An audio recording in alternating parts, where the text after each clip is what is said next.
ठाकुर का जन्म महाप्रभु के संन्यास लेने के 4 साल बाद हुआ था। उनकी माता श्री नारायणी देवी थी। वो श्रीवास पंडित के भतीजे थे। वृंदावन दास ठाकुर का जन्म महाप्रभु के संन्यास लेने के 4 साल बाद हुआ। उन्होंने श्री चैतन्य महाप्रभु की दिव्य लीलाओं को चैतन्य मंगल में लिखा। उन्होंने चैतन्य लीला के वेद व्यास कहा जाता है। उन्होंने नारायणी को कृष्ण के नाम जप करने के लिए कहा। वो भगवान के प्यार से पागल हो गए। वो रोने लगे, हे कृष्ण। वो दिव्य प्रेम से भर गए थे। बहुत बार वो महाप्रभु के भोजन के आभास प्राप्त करते थे। श्री चैतन्य महाप्रभु उसे बहुत प्रसन्न करते थे। श्री चैतन्य महाप्रभु के दया से व्यास के अवतार श्री नारायणी देवी के गर्भ में श्री वृंदावन दास ठाकुर के रूप में आए। चैतन्य महाप्रभु श्रीवास आंगन में कीर्तन कर रहे थे और उन्होंने गिरिराज लीला का आभास हुआ।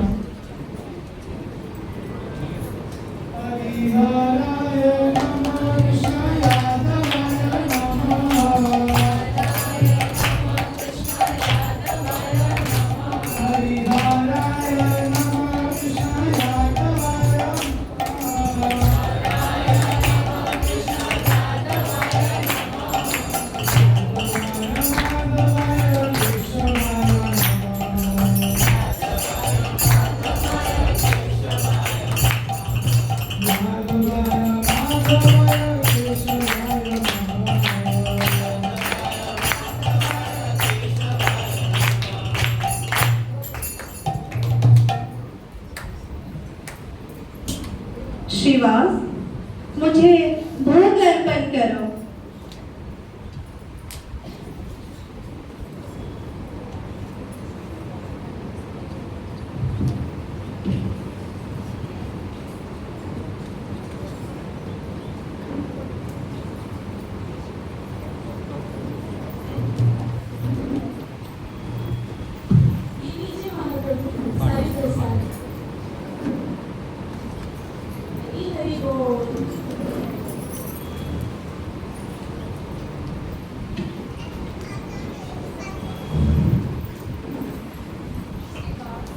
मेरे लिए पान का बीड़ी लाओ।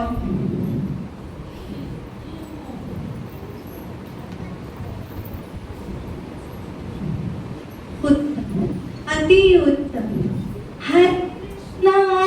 हरे कृष्णा कृष्णा कृष्णा हरे हरे, हरे राम राम राम हरे हरे, हरे कृष्णा कृष्णा कृष्णा हरे हरे, हरे राम राम राम हरे हरे। क्या सबने प्रसाद ले लिए? सभी खा लिए। परंतु प्रभु, यहाँ तो अभी भी थाली प्रसाद की बड़ा थाली अभी शेष है। नारायणी, नारायणी,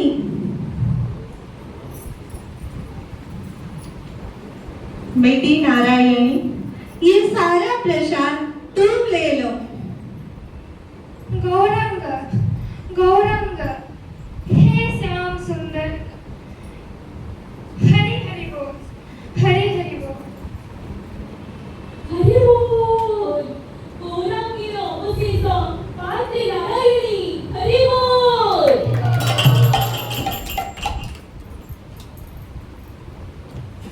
कितनी भाग्यवती है नारायणी, जो मेरे महाप्रभु मेरे गौर सुन के अधर अमृत प्राप्त हुए उसे।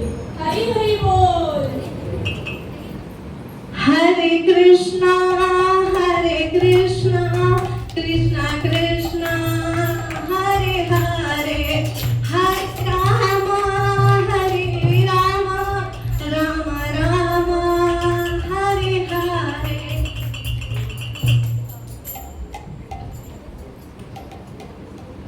जब नारायणी देवी किशोर अवस्था प्राप्त हुई तब श्रीवास ठाकुर के मन में नारायणी देवी की विवाह का विचार आया।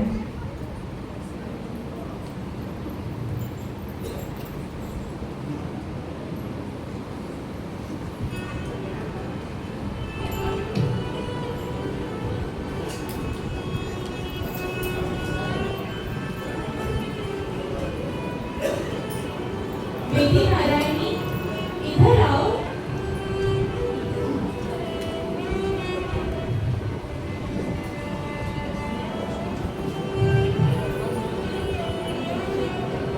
बेटी नारायणी, मेरे विचार से अभी तुम्हें विवाह कर लेना चाहिए। परंतु परंतु मैं तो विवाह के लिए उचित नहीं हूँ। मुझे बस मेरे प्रभु की सेवा करनी है, पिताजी के शरण में रह के कीर्तन करने हैं। गौर की सेवा व्यतीत मुझे कुछ नहीं चाहिए, मुझे कुछ नहीं चाहिए। पुत्री, मैं तुम्हारे विवाह के बारे में इसीलिए कह रहा हूँ ताकि तुमसे एक भगवान पुत्र की प्राप्ति हो, जिससे तुम इन जन्म मृत्यु के बंधन से मुक्त हो जाओ और सदैव के लिए मान भरी जीवन में व्यस्त हो जाओ। जहाँ आपके और महाप्रभु की इच्छा।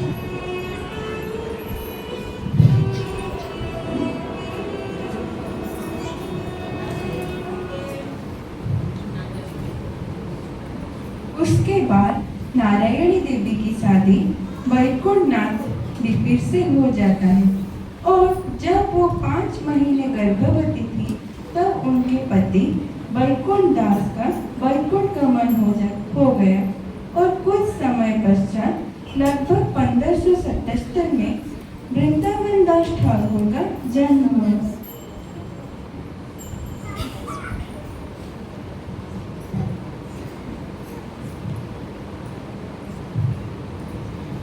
हे महाप्रभु, हे नाथ, ये कैसे लीला है आपकी। मेरे भाग्य में जो होना था वो तो होके ही रहेगा, परंतु परंतु मेरे मन की स्थिति खराब ना हो प्रभु, मेरे मन की स्थिति खराब ना हो।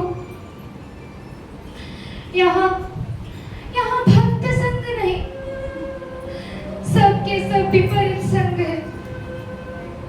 कुछ व्यवस्था करिए प्रभु, कुछ व्यवस्था करिए। मेरे मन का स्थिति मैं क्या करूं प्रभु। या तो भक्त संग दे, नहीं तो एकांत जीवन। आपको तो पता है विपरीत संग कितना हानिकारक होता है प्रभु। हे महाप्रभु, हे महाप्रभु, एक स्त्री स्वतंत्र कैसे रहे प्रभु। कुछ व्यवस्था करिए प्रभु, कुछ व्यवस्था करिए प्रभु। हे गौरांग, हे गौर, हे गौर।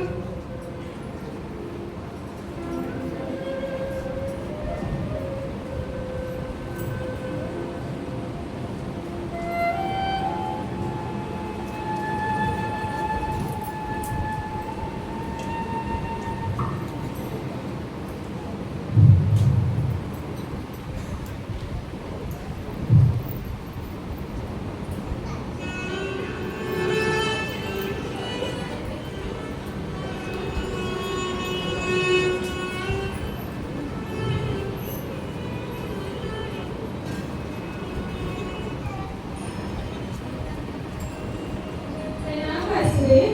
प्रणाम श्रीवास ठाकुर। श्रीवास ठाकुर, मैं यहाँ मामगच्छी में महाप्रभु के संग के लिए ये आश्रम बनाया था, पर महाप्रभु तो संन्यास लेके उत्कल चले गए। हमें इस आश्रम की सेवा के लिए कोई चाहिए। चिंतित ना हो, मेरी पुत्री नारायणी और उसका पुत्र वृंदावन यहाँ की सेवा करेंगे। मेरी पुत्री तो सदैव भजन कीर्तन में लगी रहती है।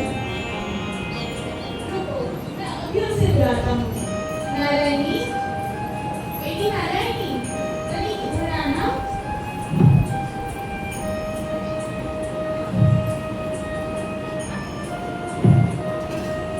कहिए प्रभु। बेटी, आज से इस आश्रम की सेवा की दायित्व आपकी हुई। ठीक है प्रभु, मैं बहुत भाग्यवती हूँ।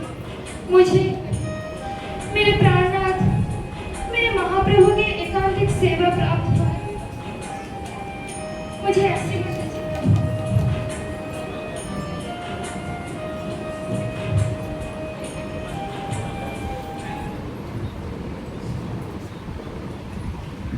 उसके बाद हमेशा के लिए नारायणी देवी वृंदावन दास ठाकुर को लेके मां गच्छी के आश्रम चले गए और वहां पे खूब सुंदरता से सेवा करने लगे। वृंदावन दास ठाकुर का विद्या अध्ययन संस्कार वहां पे शुरू हुआ और कुछ ही दिनों में वो सारे शास्त्र में प्राणगत हो गए।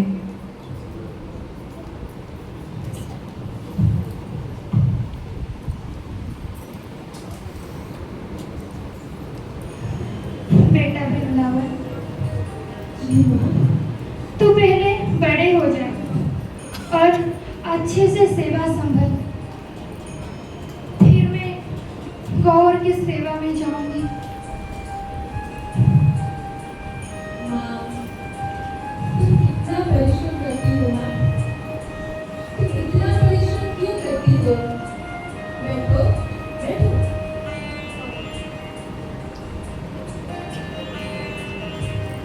माँ, तुम इतना परिश्रम करती हो, इतना सेवा करती हो, और अब तुम वृद्ध भी हो गई हो।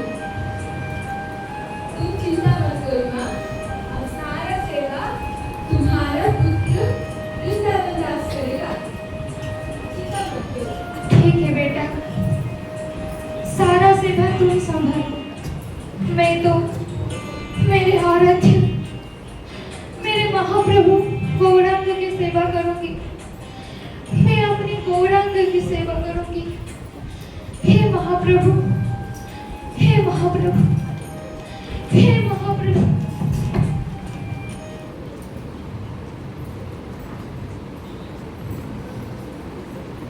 माँ, माँ, माँ,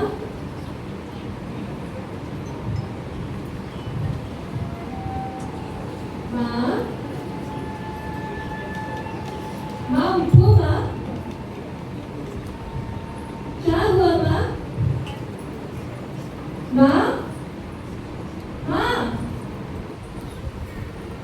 माँ, माँ, उठो माँ। माँ उठो माँ। माँ क्या हुआ तुम्हें माँ? माँ, माँ,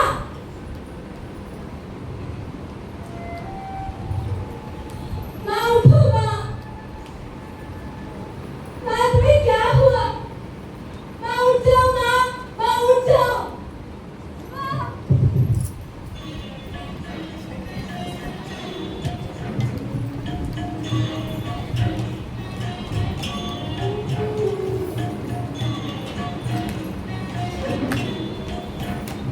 ये क्या हुआ माँ?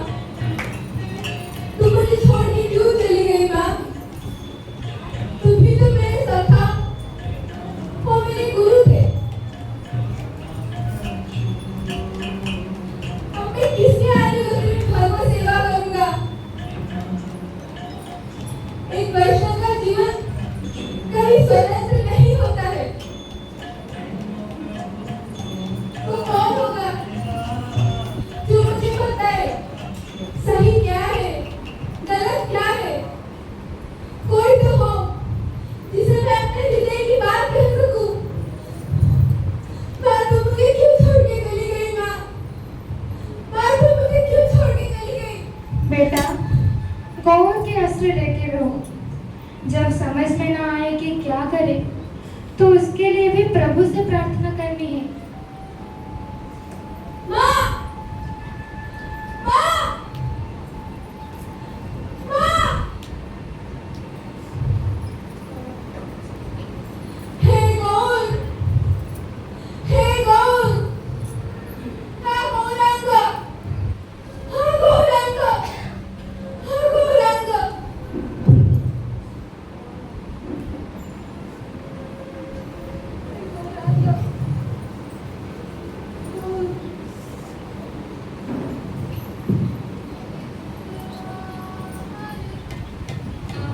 कृष्ण कृष्ण हरे हरे हरे राम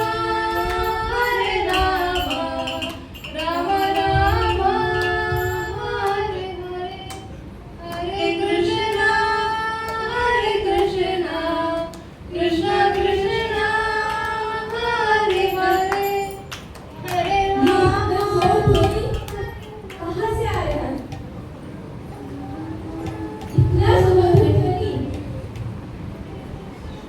मानो जैसे सहस्र कोकिल एक साथ गा रहे हो। इतना सुंदर ध्वनि कहाँ से आ रहा है? अरे वृंदावन दास, तुम नहीं जानते? स्वयं महाप्रभु नित्यानंद महाप्रभु आ रहे हैं और वो इसी ओर संकीर्तन करके आ रहे हैं।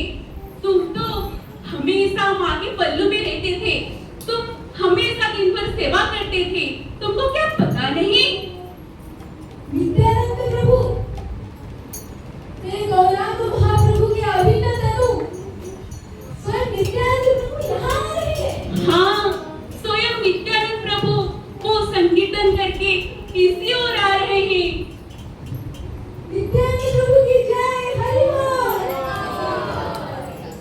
स्वयं नित्यानंद प्रभु इस अवस्था में भी हम जैसे पतितों का उद्धार करने के लिए संकीर्तन करके आ रहे हैं।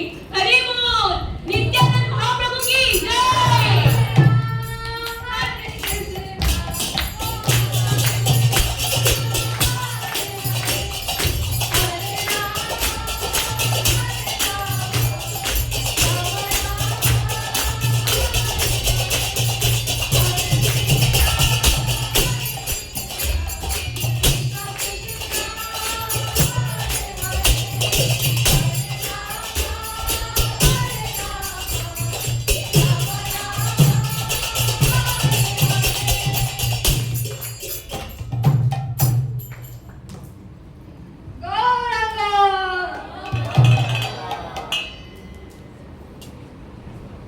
वृंदावन, आओ, मैं तुम्हारे लिए ही यहाँ पे आया हूँ।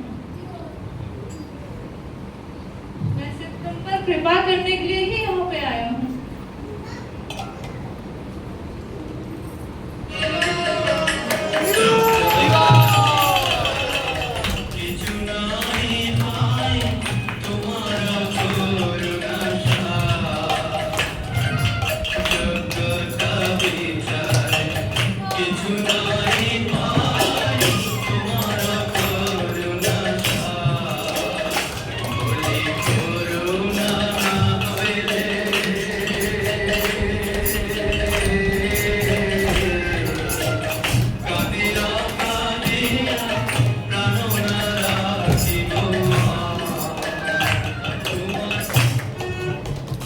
उठो वृंदावन, उठो वृंदावन।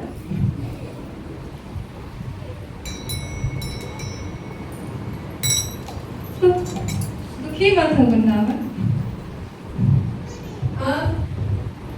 आप यहाँ मुझ अधम पर कृपा करने के लिए आए हैं। उस पति पर आप यहाँ कृपा करने के लिए आए हैं। धन्य हुआ प्रभु। हाँ वृंदावन, और मैं तुम्हें महामंत्र से दीक्षा भी देता हूँ। हरि श्रीमान नित्यानंद महाप्रभु की जय।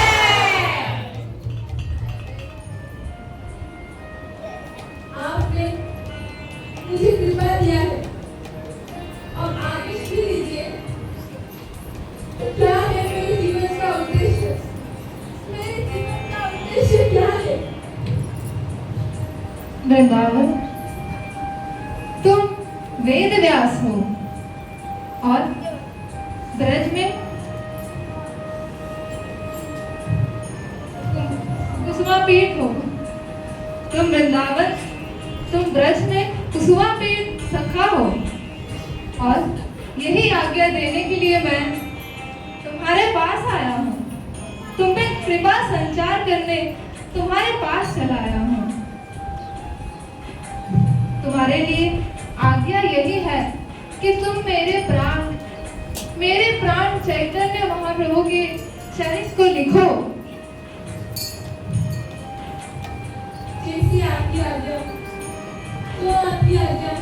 वैसे तो मेरा जाने का समय आ गया है, मेरा लीला समाप्त करने का समय आ गया है, परंतु मैं यह आज्ञा देने के लिए तुम्हारे पास आया था वृंदावन।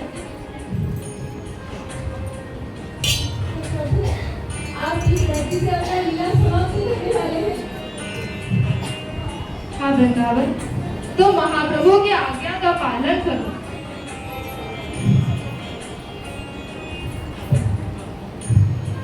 जिससे आपकी आज्ञा।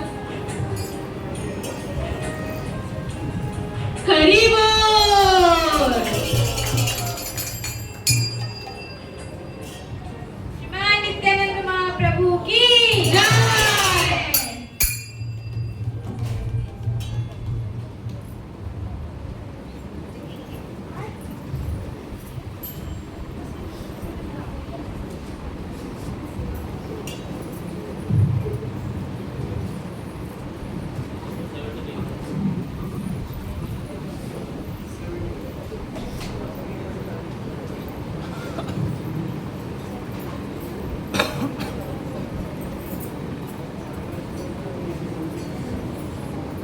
मेरे इष्ट गुरु नित्यानंद प्रभु के आदेश से मैं श्री चैतन्य महाप्रभु के लीलाओं को देख रहा हूँ। मैं क्या लिख पाया, मैं कितना लिख पाया, जितना मेरे श्री नित्यानंद प्रभु ने मुझसे लिखवाया मैं उतना ही लिख पाया। श्री नित्यानंद प्रभु की जय। श्री गौरांग महाप्रभु की जय।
उनके एकमात्र विजय श्री गौर नित्यानंद थे।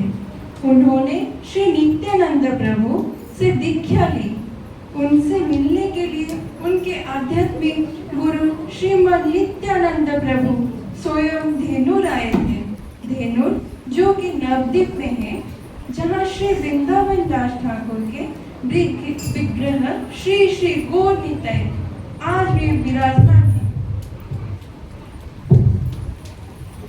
श्री वृंदावन दास ठाकुर की जय, श्री नारायणी देवी की जय, श्री श्री नित्यानंद प्रभु की जय, श्री श्री चैतन्य महाप्रभु की जय, श्रीला प्रभुपाद की जय। इस ड्रामा के किरदार है रश्मिता माताजी और श्री चैतन्य महाप्रभु। रश्मिता माताजी की जय, मुनमुन माताजी और नित्यानंद महाप्रभु जय, श्रेया माताजी और श्रीवास पंडित, नर्मदा माताजी और वृंदावन दास ठाकुर, नंदिनी माताजी और नारायणी देवी, धरित्री माताजी आज वासुदेव दत्त आणि विभूती।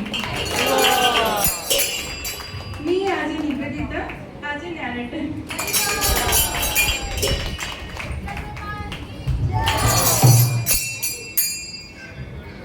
हरग्रेस पांचाली माताजी, प्रज्ञा माताजी, शाश्वतिका माताजी, पलक माताजी और सुप्रिया माताजी। और गुरु श्रीला प्रभुपाद गुरु श्रीला प्रभुपाद की जय।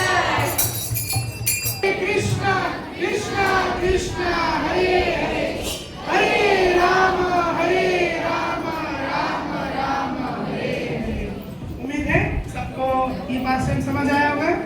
जो नए हैं वो गूगल पर इस्कॉन डिजाइनरी में श्रीनंदनंदन अभय चरणर बिंदरे भजहु रे मन श्रीनंदनंदन अभय चरणर बिंदरे भजहु रे मन श्रीनंदनंदन अभय चरणर बिंदरे भज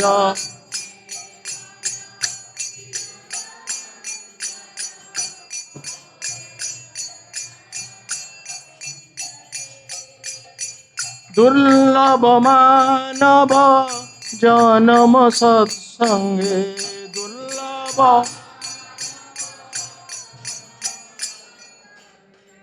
दुर्लभ मानव जन्म सत्संगे दुर्लभ मानव जन्म सत्संगे तरह हे भव सिंधुरे तरह हे भव सिंधुरे भजहु रे मन श्रीनंदनंदन अभय चरणर बिंदरे भज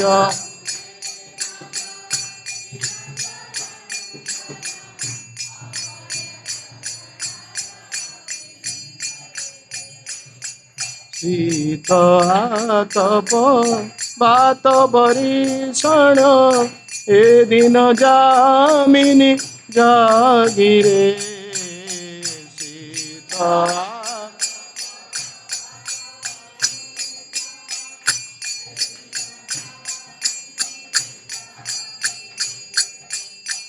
विफल से बिनु कृपण दुर्जन विफल से बिनु कृपण दुर्जन विफल से बिनु कृपण दुर्जन विफल से बिनु कृपण दुर्जन चपल सुख लाभ लागिरे चपल सुख लाभ लागिरे भजहु रे मन श्रीनंदनंदन अभय चरणर बिंदरे भज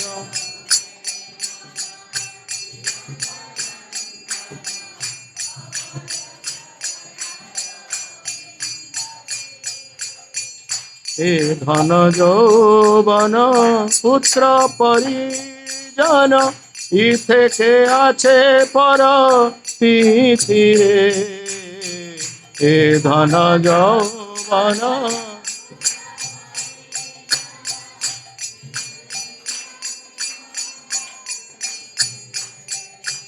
এ ধন যৌবন পুত্র পরিজন ই থেকে আছে পর পৃথিবীরে ধন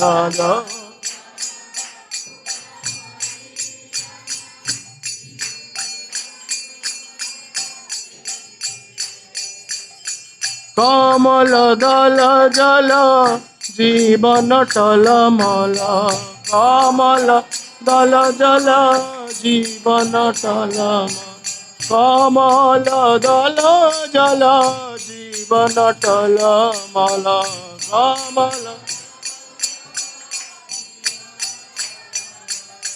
ভজহু হরিপদ নীতিরে ভজহু হরিপদ নীতিরে ভজহু রে মন শ্রীনন্দ নন্দন অভয় চরণর বিন্দরে ভজহু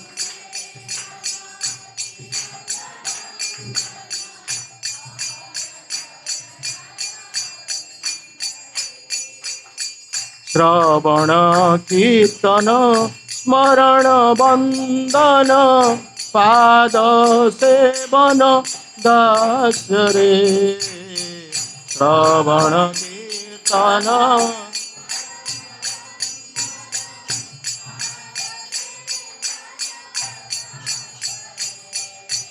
শ্রবণ কীর্তন স্মরণ বন্দন পাদ সেবন দাস রে শ্রবণ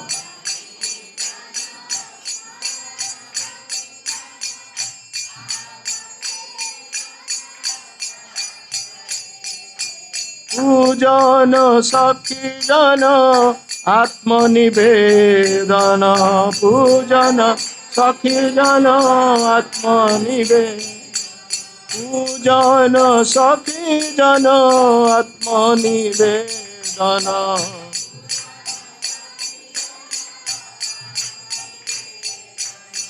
গোবিন্দ দাস বিলাস রে গোবিন্দ দাস বিলাস রে ভজহু রে মন শ্রীনন্দনন্দন অভয় চরণর বিন্দরে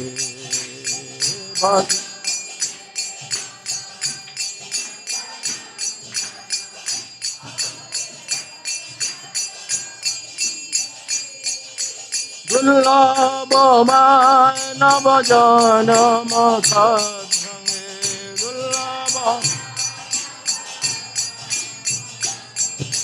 দুর্লভ মানব জনম সৎসঙ্গে দুর্লভ তর হে ভব সিন্ধুরে তর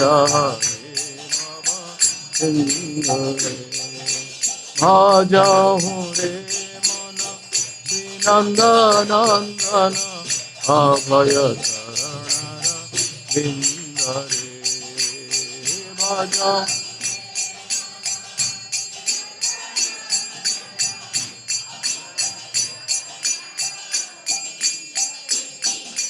হরে Krishna Krishna Krishna Hare Hare Hare Ram Ram Ram Hare Hare Hare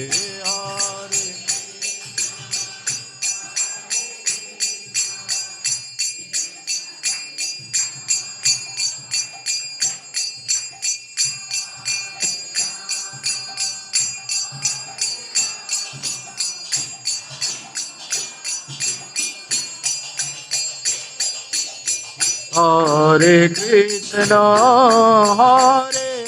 Krishna Krishna, Hare Hare, Hare Rama, Rama Rama, Hare Hare, Hare.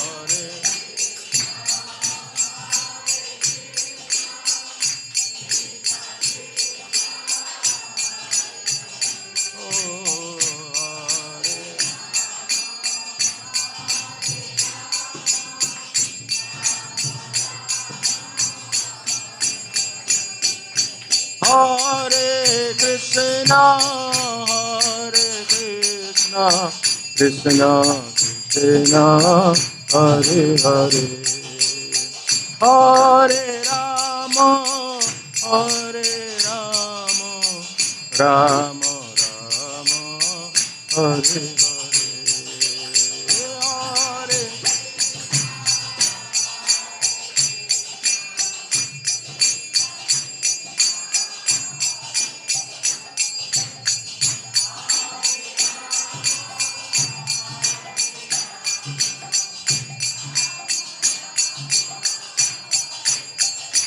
Hari Bol, Hari Bol, Hari Bol, Hari Bol.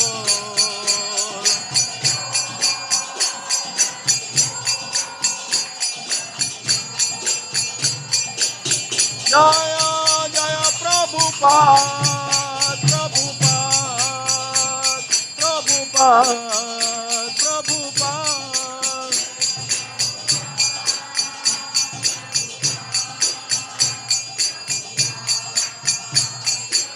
Jaya Jaya Gurudev, Gurudev, Gurudev, Gurudev.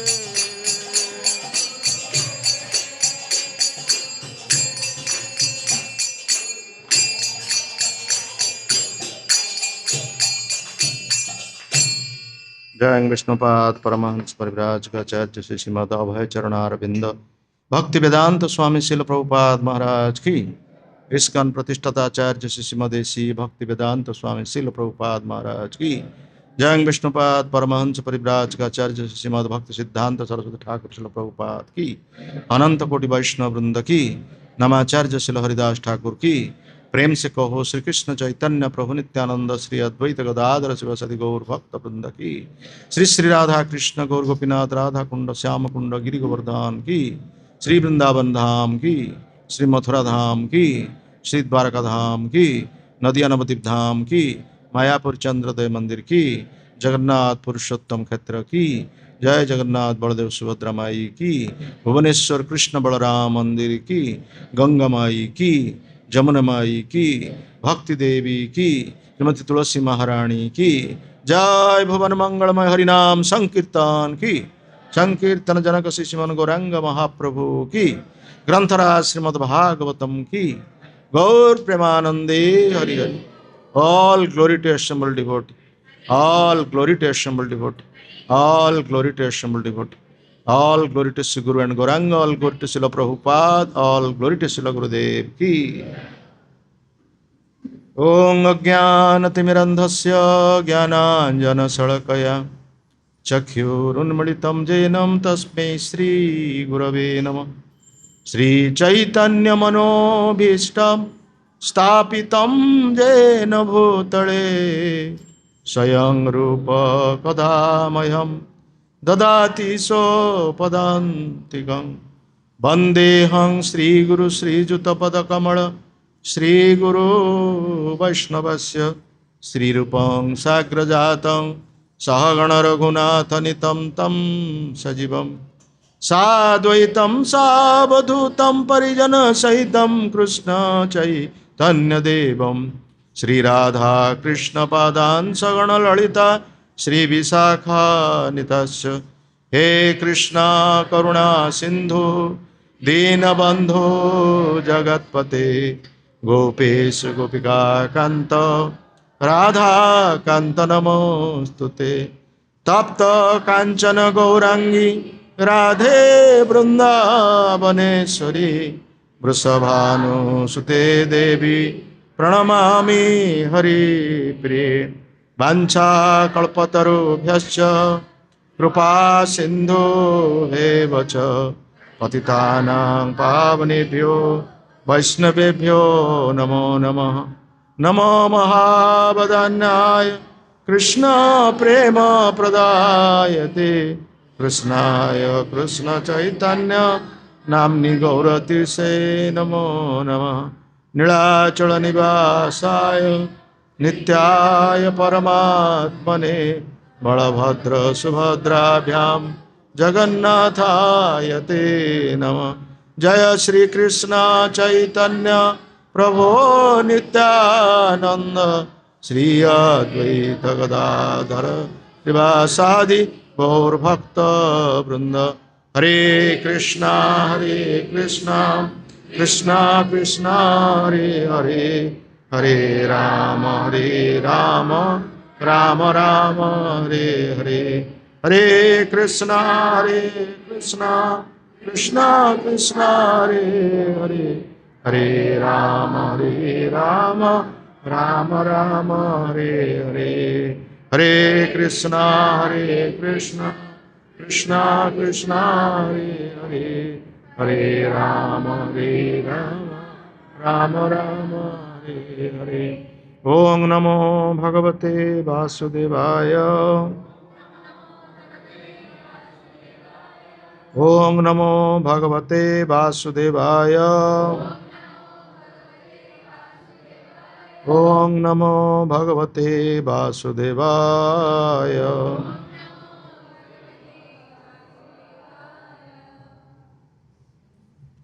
हरे कृष्ण। समस्त भक्त सज्जन वृंद एवं मातृवृंद, आज चंदन यात्रा शेष दिवस अवसर रे समस्त भक्त सज्जन वृंद एवं मातृवृंद को आमे आमर हृदयर गभीर कृतज्ञता ज्ञापन करुचु। विशेषकर मंदिरर जो परिचालना कमिटी अछंती बा जे दायित्व अछंती से आमको सुजोग प्रदान करथिबा हेतु आमे सेमानक निकट में चिरकृतज्ञ रहिबु। आमे आसिथिलु जस्ट जो दिन चंदन यात्रा आरंभ हो ता पूर्व दिन आमे आसिथिलु। आज चंदन यात्रार शेष दिवस। आपण माने समस्त चंदन यात्रा ये उत्सव को आपण माने निश्चित भाव दर्शन करिथिबे एवं आनंद उपभोग मध्य करिथिबे। भगवान प्रत्येक लीला भगवान प्रत्येक उत्सव यही प्रकार आम हृदय को आनंद प्रदान करिथाय। प्रत्येक दिन प्रत्येक भगवान उत्सव समारोह प्रत्येक दिन रही। आम मैंने तो घरे अच्छु से आम सब पिला मानकर जन्म उत्सव करुचु, विवाहर व्रतघर इत्यादि से वर्षर को गोटे दिन पड़ो बा 6 मास गोटे दिन ये भाव में आम उत्सव पालन करुँ। से अर्थ श्राद्ध हुए कि कहार किए शत्रु हुए आमर किए मित्र हुए ये भाव में विभिन्न प्रकार कली कजिया हुए ता भितर।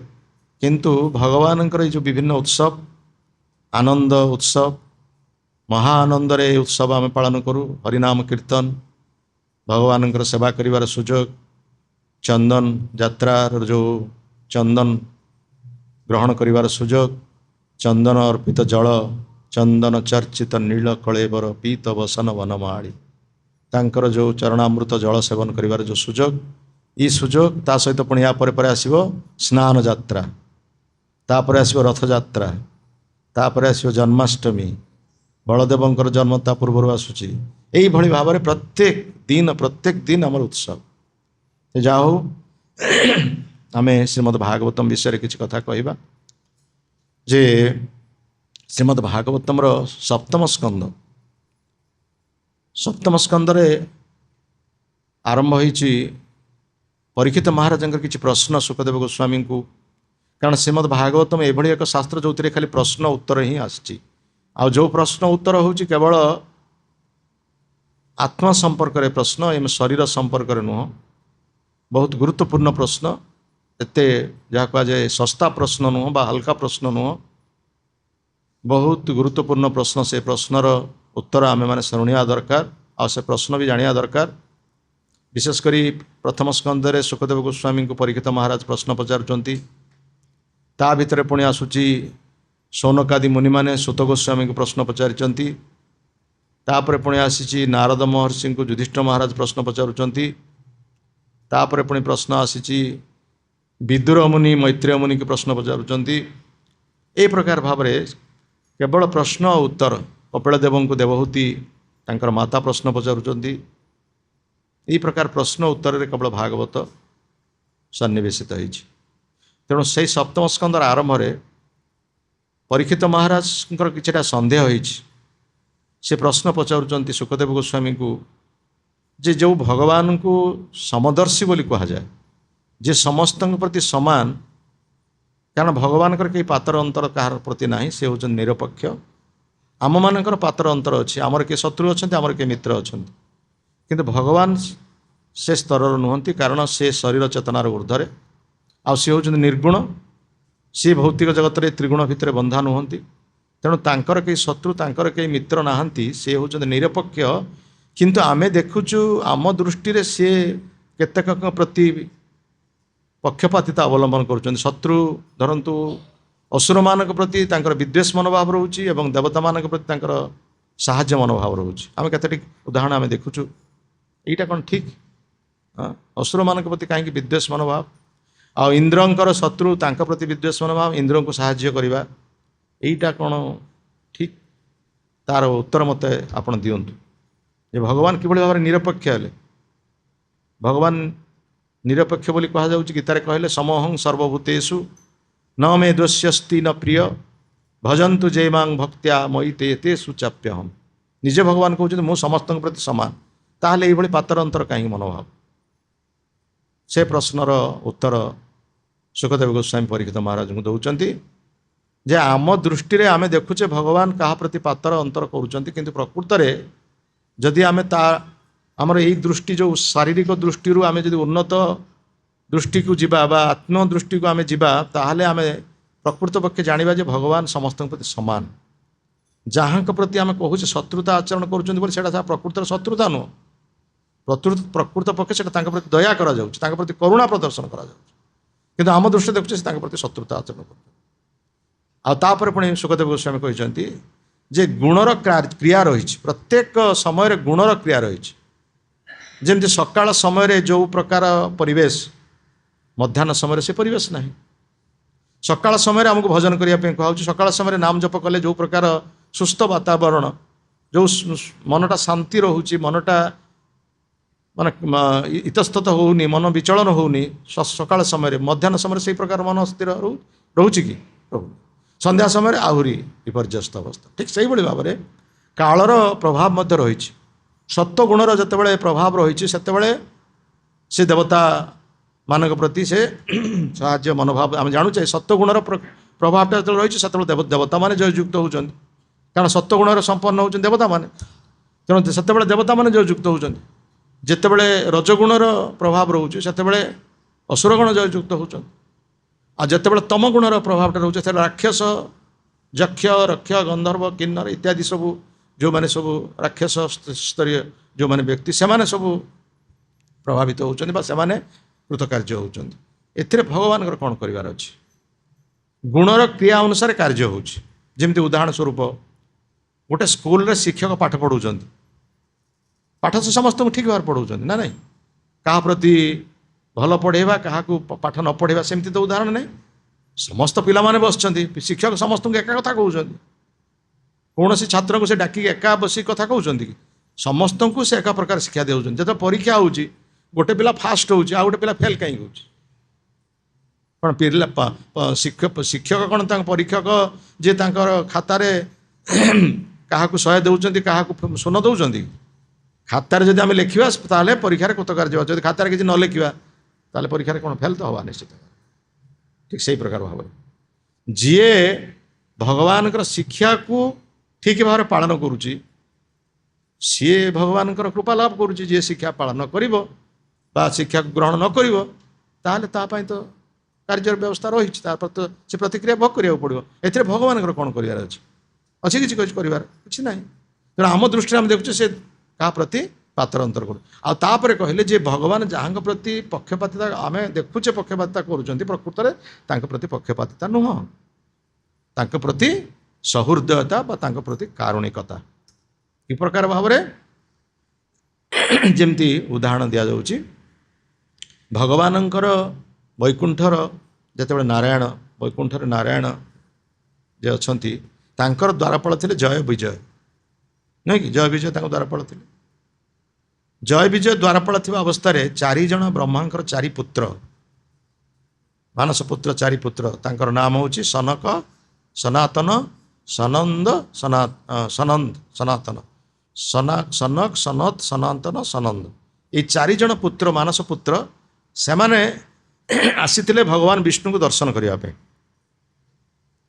କାରଣ ସେମାନେ ପ୍ରଥମେ ବ୍ରହ୍ମବାଦୀ ଥିଲେ, ସେମାନେ ସମ୍ପୂର୍ଣ୍ଣ ଭାବରେ ଭକ୍ତ ନଥିଲେ, କିନ୍ତୁ ସେମାନେ ଜାଣିବାକୁ ପାଇଲେ ଯେ ବୈକୁଣ୍ଠରେ ଅଛନ୍ତି ଭଗବାନ ବିଷ୍ଣୁ, ଆମେ ତାଙ୍କୁ ଟିକେ ଦର୍ଶନ କରିବା।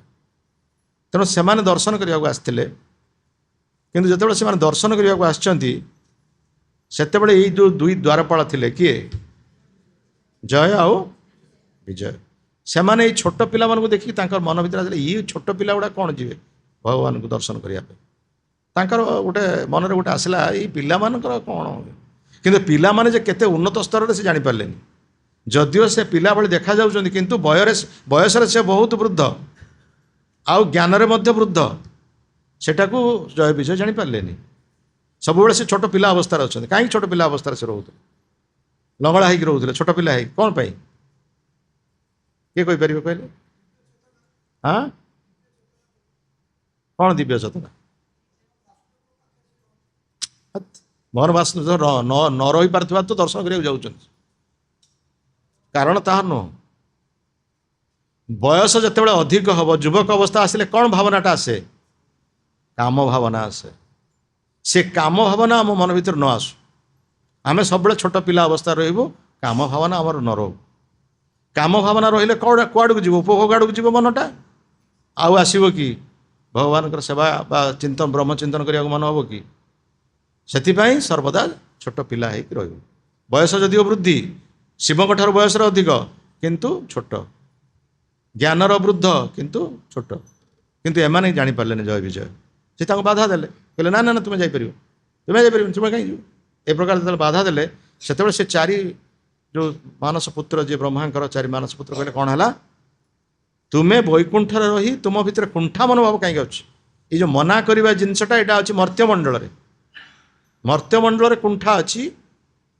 ଏଠି ଭଲ ଅଛି, ମନ୍ଦ ଅଛି, ହସ ଅଛି, କାନ୍ଦ ଅଛି, ସୁଖ ଅଛି, ଦୁଃଖ ଅଛି, ନ୍ୟାୟ ଅଛି, ଅନ୍ୟାୟ ଅଛି। ଏସବୁ ଜିନିଷ ଏଇ ମର୍ତ୍ତ୍ୟମଣ୍ଡଳରେ ଅଛି। ଏଠି ଶରୀର ଅଛି, ଆତ୍ମା ଅଛି, 2ଟା ଜିନିଷ ଅଛି। ଦୁଃଖଟା ଅଧିକ ଅଛି, ସୁଖଟା କମ୍ ଅଛି। ଭଲଟା କମ୍ ଅଛି, ମନ୍ଦଟା ଅଧିକ ଅଛି। ନ୍ୟାୟ କମ୍ ଅଛି, ଅନ୍ୟାୟଟା ଅଧିକ ଅଛି। ଶରୀରଟା ଅଧିକ, ଆତ୍ମାଟା ହେଉଛି ଛୋଟ, କ୍ଷୁଦ୍ର, ନାଇଁ? ତେଣୁ ଏସବୁ ଜିନିଷ ହେଉଛି ଏଇ ମର୍ତ୍ତ୍ୟମଣ୍ଡଳରେ। ଆଉ ବୈକୁଣ୍ଠରେ ଏଇ ଜିନିଷ କେମିତି ଆସିଲା? ବୈକୁଣ୍ଠ ମାନେ there is no anxiety at all. ଯାହାର କୁଣ୍ଠା ଯେଉଁଠି ନାହିଁ, ମନା କରିବାର ଯେଉଁଠି ନାହିଁ, ସେଠି ତୁମେ ମନା କରୁଛ କେମିତି? ତାହେଲେ ତୁମେ ବୈକୁଣ୍ଠରେ ରହିବା ପାଇଁ ଯୋଗ୍ୟ ନୁହଁ। ତାହେଲେ ତୁମେ ଯାଅ ମର୍ତ୍ତ୍ୟକୁ ଯାଅ, ମର୍ତ୍ତ୍ୟମଣ୍ଡଳକୁ ତୁମକୁ ଯିବାକୁ ପଡ଼ିବ। ଅଭିଶାପ ଦେଇଦେଲେ, ଅଭିଶାପ ଦେଇଦେଲେ ସେ। ତେଣୁ ଅଭିଶାପ ଯେତେବେଳେ ଦେଇଦେଲେ ଏମାନଙ୍କର ଚେତନା ଫେରିଲା, ଆରେ ଇଏ କ'ଣ ଛୋଟ ପିଲା ଆମକୁ ଅଭିଶାପ ଦେଇଦେଲେଣି। ସେଠୁ ସାଙ୍ଗେ ସାଙ୍ଗେ ସେମାନେ ତାଙ୍କର ପାଦରେ ପଦ୍ମରେ କ୍ଷମା ମାଗିଲେ। କିଏ? ଜୟ ବିଜୟ 4 କୁମାରଙ୍କ ପାଦରେ କ୍ଷମା ମାଗିଲେ। କହିଲେ ଆମର ବଡ଼ ଭୁଲ ହେଇଛି, ଆପଣ ଜାଣିପାରିଲୁନି, ଆପଣଙ୍କୁ ଆମେ ମନା କଲୁ, ଆମର ଅପରାଧ ହେଇଛି। ସେ ସମୟରେ ନିଜେ ବୈକୁଣ୍ଠର ଯିଏ ନିଜେ ରକ୍ଷାକର୍ତ୍ତା, ସିଏ ବି ନିଜେ ଆସିକି ଆବିର୍ଭୂତ ହୋଇଗଲେ। କିଏ? ବିଷ୍ଣୁ ନିଜେ, ସ୍ୱୟଂ ବିଷ୍ଣୁ ଆସିକି ଏଇ 4 କୁମାରଙ୍କ ପାଖରେ ମୋତେ କ୍ଷମା ମାଗୁଛନ୍ତି। ସିଏ ତ କ୍ଷମା ମାଗିଲେ, ପ୍ରଭୁ ନିଜେ ବିଷ୍ଣୁ ଆସିକି 4 କୁମାରଙ୍କୁ କ୍ଷମା ମାଗୁଛନ୍ତି। ଦେଖନ୍ତୁ ଭଗବାନ ବିଷ୍ଣୁଙ୍କର କେତେ ଉଦାରତା। ନିଜର ଭୃତ୍ୟଙ୍କ ପାଇଁ ମଧ୍ୟ ସେ ଆସିକି 4 କୁମାରଙ୍କ ପାଇଁ କ୍ଷମା ପ୍ରାର୍ଥନା କଲେ। ସେମାନେ ଜାଣିପାରୁନାହାନ୍ତି, ସେ ଆପଣମାନଙ୍କୁ ଜାଣିପାରିଲେନି, ଆପଣ ତାଙ୍କୁ କ୍ଷମା କରିଦିଅନ୍ତୁ। ତେଣୁ ସେ 4 କୁମାର କହିଲେ ଯାହା ହେଲେ ତ ଆମେ ଅଭିଶାପ ଦେଇ ସାରିଲୁଣି, କିନ୍ତୁ ଆପଣ ଗୋଟେ ଏଭଳି କାର୍ଯ୍ୟ କରନ୍ତୁ ଯେଉଁଥିପାଇଁ ସେ ଆପଣଙ୍କ ପାଖକୁ ଶୀଘ୍ର ଫେରି ଆସିବେ। ସେମାନେ ତ ମର୍ତ୍ତ୍ୟମଣ୍ଡଳ ତ ନିଶ୍ଚିତ ଭାବରେ ଯିବେ, କିନ୍ତୁ ସେମାନେ ଶୀଘ୍ର ଆସିବେ। ତେଣୁ ଭଗବାନ କହିଲେ ଯଦି ସେମାନେ ମୋର ମିତ୍ର ହିସାବରେ ରହିବେ, ମର୍ତ୍ତ୍ୟମଣ୍ଡଳ ଯଦି ମୋର ମିତ୍ର ହିସାବରେ ରହିବେ, ମୋତେ ସାହାଯ୍ୟ କରିବେ, ତାହେଲେ ତାଙ୍କୁ 7 ଜନ୍ମ ଲାଗିବ ମୋ ପାଖକୁ ଆସିବା ପାଇଁ। ଯଦି ମୋର ଶତ୍ରୁ ହିସାବରେ ରହିବେ ବା ଶତ୍ରୁତା ମୋର ସେ ଆଚରଣ କରିବେ, ତାଙ୍କୁ 3 ଜନ୍ମ ଲାଗିବ। ताहले सेमाने मोर शत्रु हिसाब रे रहिबा दरकार कि मित्र हिसाब रहिबा दरकार सेमाने चिंता करो सेमाने कहले आज्ञा तो आपन पाखु आमे शीघ्र आसिया पय चाहूछु आमे बरं शत्रु हो आपनकर किंतु आमे शीघ्र आसु एटा होछ कहिबार कथा तेणु सेमाने शत्रु हिसाब रे भगवान सहित युद्ध करिवे माने भयंकर युद्ध आ भयंकर शत्रु जोटा कि आमे जानुचे कोन से असुर मानकु से विद्वेष करछन तेणु से कहले आम शत्रु हो भगवान रही किंतु आम शीघ्र 3 जन्म भितर आसो आम 7 जन्म पर्यंत एत समय आम अपेक्षा करा दरकार नहीं आम भगवान प्रभु पाखु कि शीघ्र फेरू ठीक अच्छे तथास्तु तेणु से प्रथम जन्म आसिले सत्य जुगरे से आसिले 2 असुर हिरण्याक्ष आउ हिरण्यकशिपु भयंकर असुर माने पेटर जो माँ गर्भ जो अच्छा से भयंकर वित्पात आरंभ होगा मर्त्यड आ जन्म है पर से कौन न कर किंतु से पुणी द्वारपाल आम दृष्टि से होती पुणी से होती कहीं एत प्रकार पाप कर अपराध कर भगवान मारुंट बराह अवतार रे नृसिंह अवतार मारुंट आम कौन बुझा भितर एत कांड कारखाना अच्छु से वैकुंठ जो द्वारपाल थे तापर पुणी द्वितीय जन्म जो आस त्रेता जुगर से आस 2 राक्षस रूप किए रावण आ कुंभकर्ण रामचंद्र महाप्रभु मारिले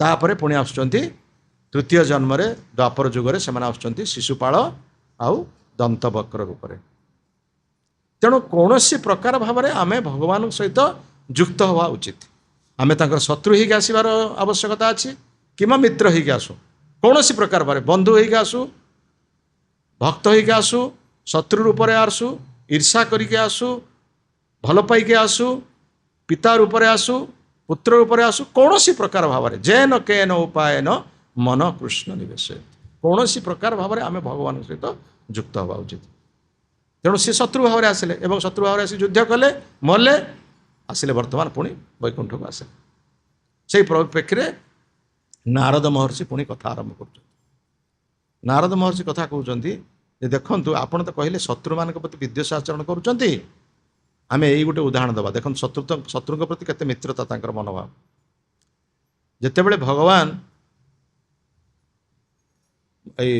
महाभारत कथा दि जाए महाभारत उदाहरण दि जाए जितेबले युधिष्ठिर राजस्व यज्ञ होती से सबू राजा महाराजा मानक निमंत्रण कर युधिष्ठिर महाराज महर्षि मानक निमंत्रण कर ऋषिमुनि मानक निमंत्रण कराई एवं से राजसभा कृष्ण को प्रधान अतिथि रूप से मान्यता प्रदान करा जाउछि एवं बहुत सम्मान तांको दि जाउछि कृष्ण को उच्च आसन दि जाउछि तांको बहुत सम्मान इत्यादि दि जाउछि आ समस्त तांको ग्रहण कर एपरि पितामह भीष्म जे तांकटर बहुत बयस अधिक व्यासदेव अच्छा समस्ते अच्छा वयस्क लोक से सभार कृष्ण होती अति युवक कम बयस किंतु समस्ते तांको सम्मान प्रदान कर प्रधान अतिथि रूप से सम्मान दौरान किंतु से सभा को प्रशिक्षि किए ना शिशुपाल शिशुपाल पशिची शिशुपाल तार कृष्णकर कौन है संपर्क में अरे माउसी पु भाई है नहीं कि किंतु सी आसिक आरंभ कला तार गाली गुलज कर आरंभ कला कृष्ण गाली गुलज कर आरंभ कला कहला किए को बसेला एट माने तू ता व्यवहार कर आरंभ कला कहला जार पिला दिन रेकर्ड खराब जे चोरी करी करी ता जीवन जाइए पिला दिने तो माखन चोरी करुला युवक है बेले वस्त्र भी चोरी कला आउ केते गोपी मान सहित से रास क्रीड़ा करी तुम्हें बसई आउ कहीं मिलने तुमको हाँ किए पुणी विष्णु ना कौन भीष्म ताको पुणी ग्रहण कर कथा को हाँ नाना प्रकार भाव गाली गुलज से कला आ समस्ते क्रुद्ध हो गले एपरिक दुर्योधन इत्यादि शत्रु जी पांडव मान से क्रुद्ध हो गले शिशुपाल को मारिया भीष्म तो एकदम खड़ग उत्तोलन आ बलराम बहुत भाव क्रुद्ध हो गले मारी दो आज शिशुपाल को भगवान कृष्ण कहते रुह रुह शांत हुआ से तार कौन गाड़ी गुलज करने कथा करूँ मुझे अपेक्षा करुँच कौन कह कथा है तू गोटे कौन कहबे तोर कौन कहबार ताकत अच्छी मु 100 कौन मु 300 थर गाड़ी करी ये भाव में कृष्णकर से बहुत निंदा से कल निंदा करके से भगवान तो अपेक्षा करते 100टी असभ्य भाषा कहवा को अपेक्षा करते कारण माँ के पाखे से शर्त रखी तेणु से कही सारिया पर भगवान ताक प्रति सुदर्शन चक्र छाड़ी एवं से सुदर्शन चक्र जाकि शिशुपाल को काटी देछि मस्तक काटी देछि एवं से मस्तक कटिगला पर तार शरीर गोटे ज्योति आसी आसिकी प्रभुंकर शरीर में मिसी जाइछि जोड़ा देखिक समस्ते आश्चर्य जी एभली निंदा करुच्ची सी नर्कर स्थान न पाई थी आज कि पुणी ब्रह्म ईश्वर साजुज्य अर्थात भगवान शरीर तार शरीर केमती मिसीगला यहाँ किभली संभव है। युधिष्ठ महाराज से सन्देह रही है। युधिष्ठ महाराज से प्रश्न पचार नारद ये कौन यहाँ देखु हाँ जी मरिया पर से तो नर्कर स्थान पाई था जे निंदा करुच्ची कृष्णर जीभ उठा ठार से निंदा करवा चलती आ बेसी निंदा करुच्ची शिशुपाल जो फेरिकी आसी बाहर विवाह को जाते जे क्या विवाह करने स्थिर रुक्मिणी को विवाह कले किए जहाँ निंदा कर चली आस चोरी तो सबुठी आ कौन सबू जगह चोरी तेणु से आहरी शत्रु तेणु जे एभली भाव में शत्रुता आचरण करुच्ची तेणु सी किभली भाव में एमती स्थान तार आसला एमती केमती स्थान पाइला सेठू नारद महर्षि को यही प्रश्न पचारे युधिष्ठ महाराज तेणु नारद महर्षि से प्रश्न उत्तर दौर कहले कौन सी प्रकार भाव में हो आमे भगवान सहित संपर्कित हवा उचित जेन केन उपायन मन कृष्ण निवेश शत्रु उपर हो बा भय करिक हो बा भल पाइक हो बा तांका वंशरे जन्मग्रहण करिक हो बा तांको भक्त भाव में हो कौन सी प्रकार भाव में आमे कृष्ण सहित संपर्कित हवा उचित से प्रसंग उदाहरण दौरान गोपे काम्याद भयात कंस द्वैसात चदिदय नृप संबंधाद वृष्णि स्नेहात जुयम भक्त्याद वयं विभो गोपी माने सर्वदा कृष्ण का वंशी शुणा मात्रे कि सब कार्य धंदा छाड़ी चली जाते राति अधरे से गृह त्याग करी परिवार त्याग करी पति को त्याग करी शाशु ननंद समस्त को पिला छाड़ी से पलि आसुले वृंदावन जंगल को पलि आसुले भगवान समस्त इच्छा को पूरण कले गोपी मान इच्छा को से पूरण कले गोपी मान सहित से रास नृत्य कले गोपे काम्याद भयात कंस कंस जो शुणिला दैववाणी देवकींकर अष्टम गर्भ तुम मृत्युर कारण हम से सब भय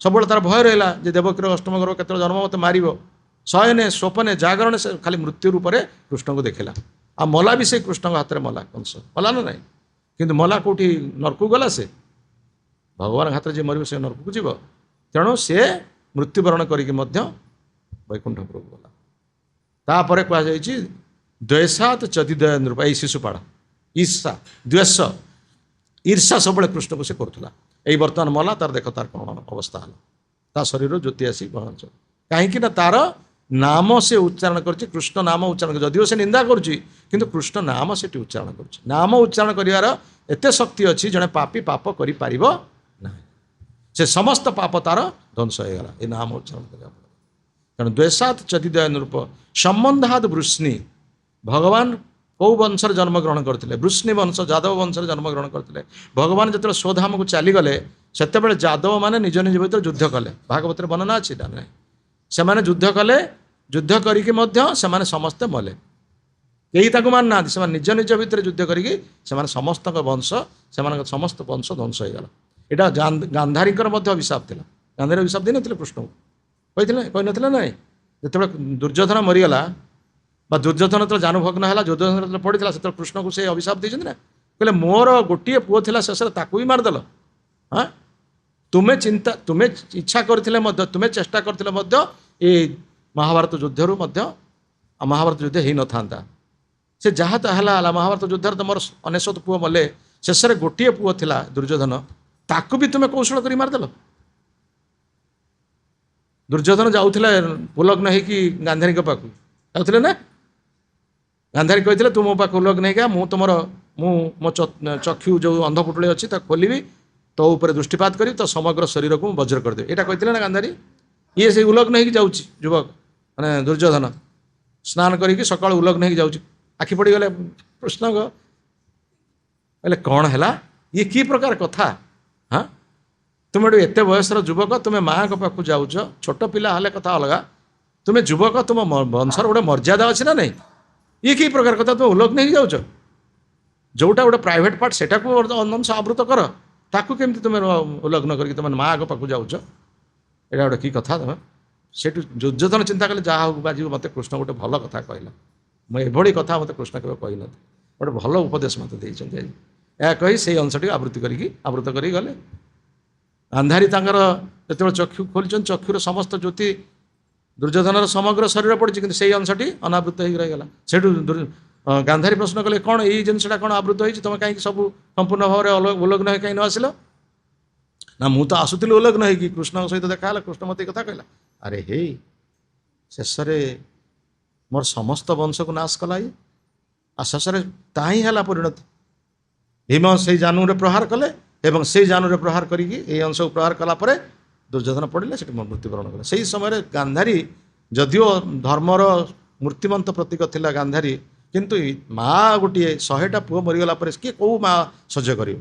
ଏ ଶେଷରେ କ୍ରୁଦ୍ଧ ହେଇକି ସେ ଅଭିଶାପ ଦେଇଛନ୍ତି, ଯଦି ମୋର ବଂଶକୁ ଯେମିତି ତୁମେ ନଷ୍ଟ କଲ, ତୁମର ବଂଶ ମଧ୍ୟ ସେମିତି ତୁମେ ଥାଉ ଥାଉ ସେମାନେ ଚାଲିଯିବେ।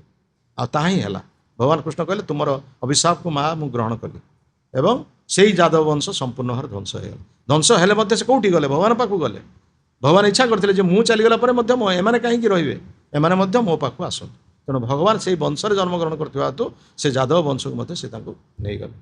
ତାପରେ କୁହାଯାଇଛି ସ୍ନେହାତ ଜୁୟମ୍, ପାଣ୍ଡବମାନଙ୍କ ଉଦ୍ଦେଶ୍ୟରେ ନାରଦ ମହର୍ଷି କହୁଛନ୍ତି, ତୁମ ପ୍ରତି ଭଗବାନଙ୍କର କେତେ ସ୍ନେହ ଦେଖ, କେତେ ଭଲ ପାଆନ୍ତି ତୁମକୁ।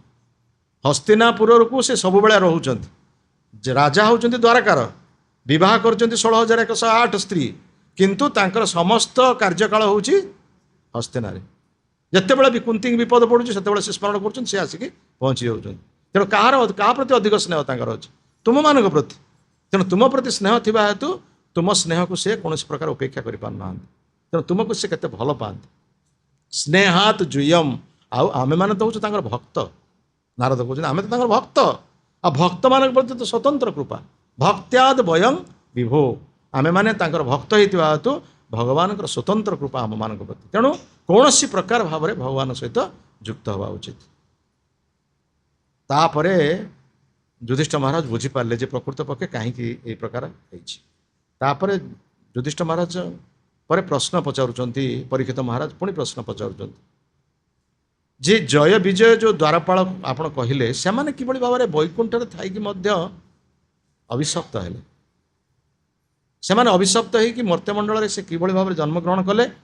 ଏବଂ ଗୋଟେ ପୁତ୍ର ପ୍ରତି ପିତାଙ୍କର ଏତେ କ୍ରୁଦ୍ଧ ମନୋଭାବ କାହିଁକି ଆସିଲା?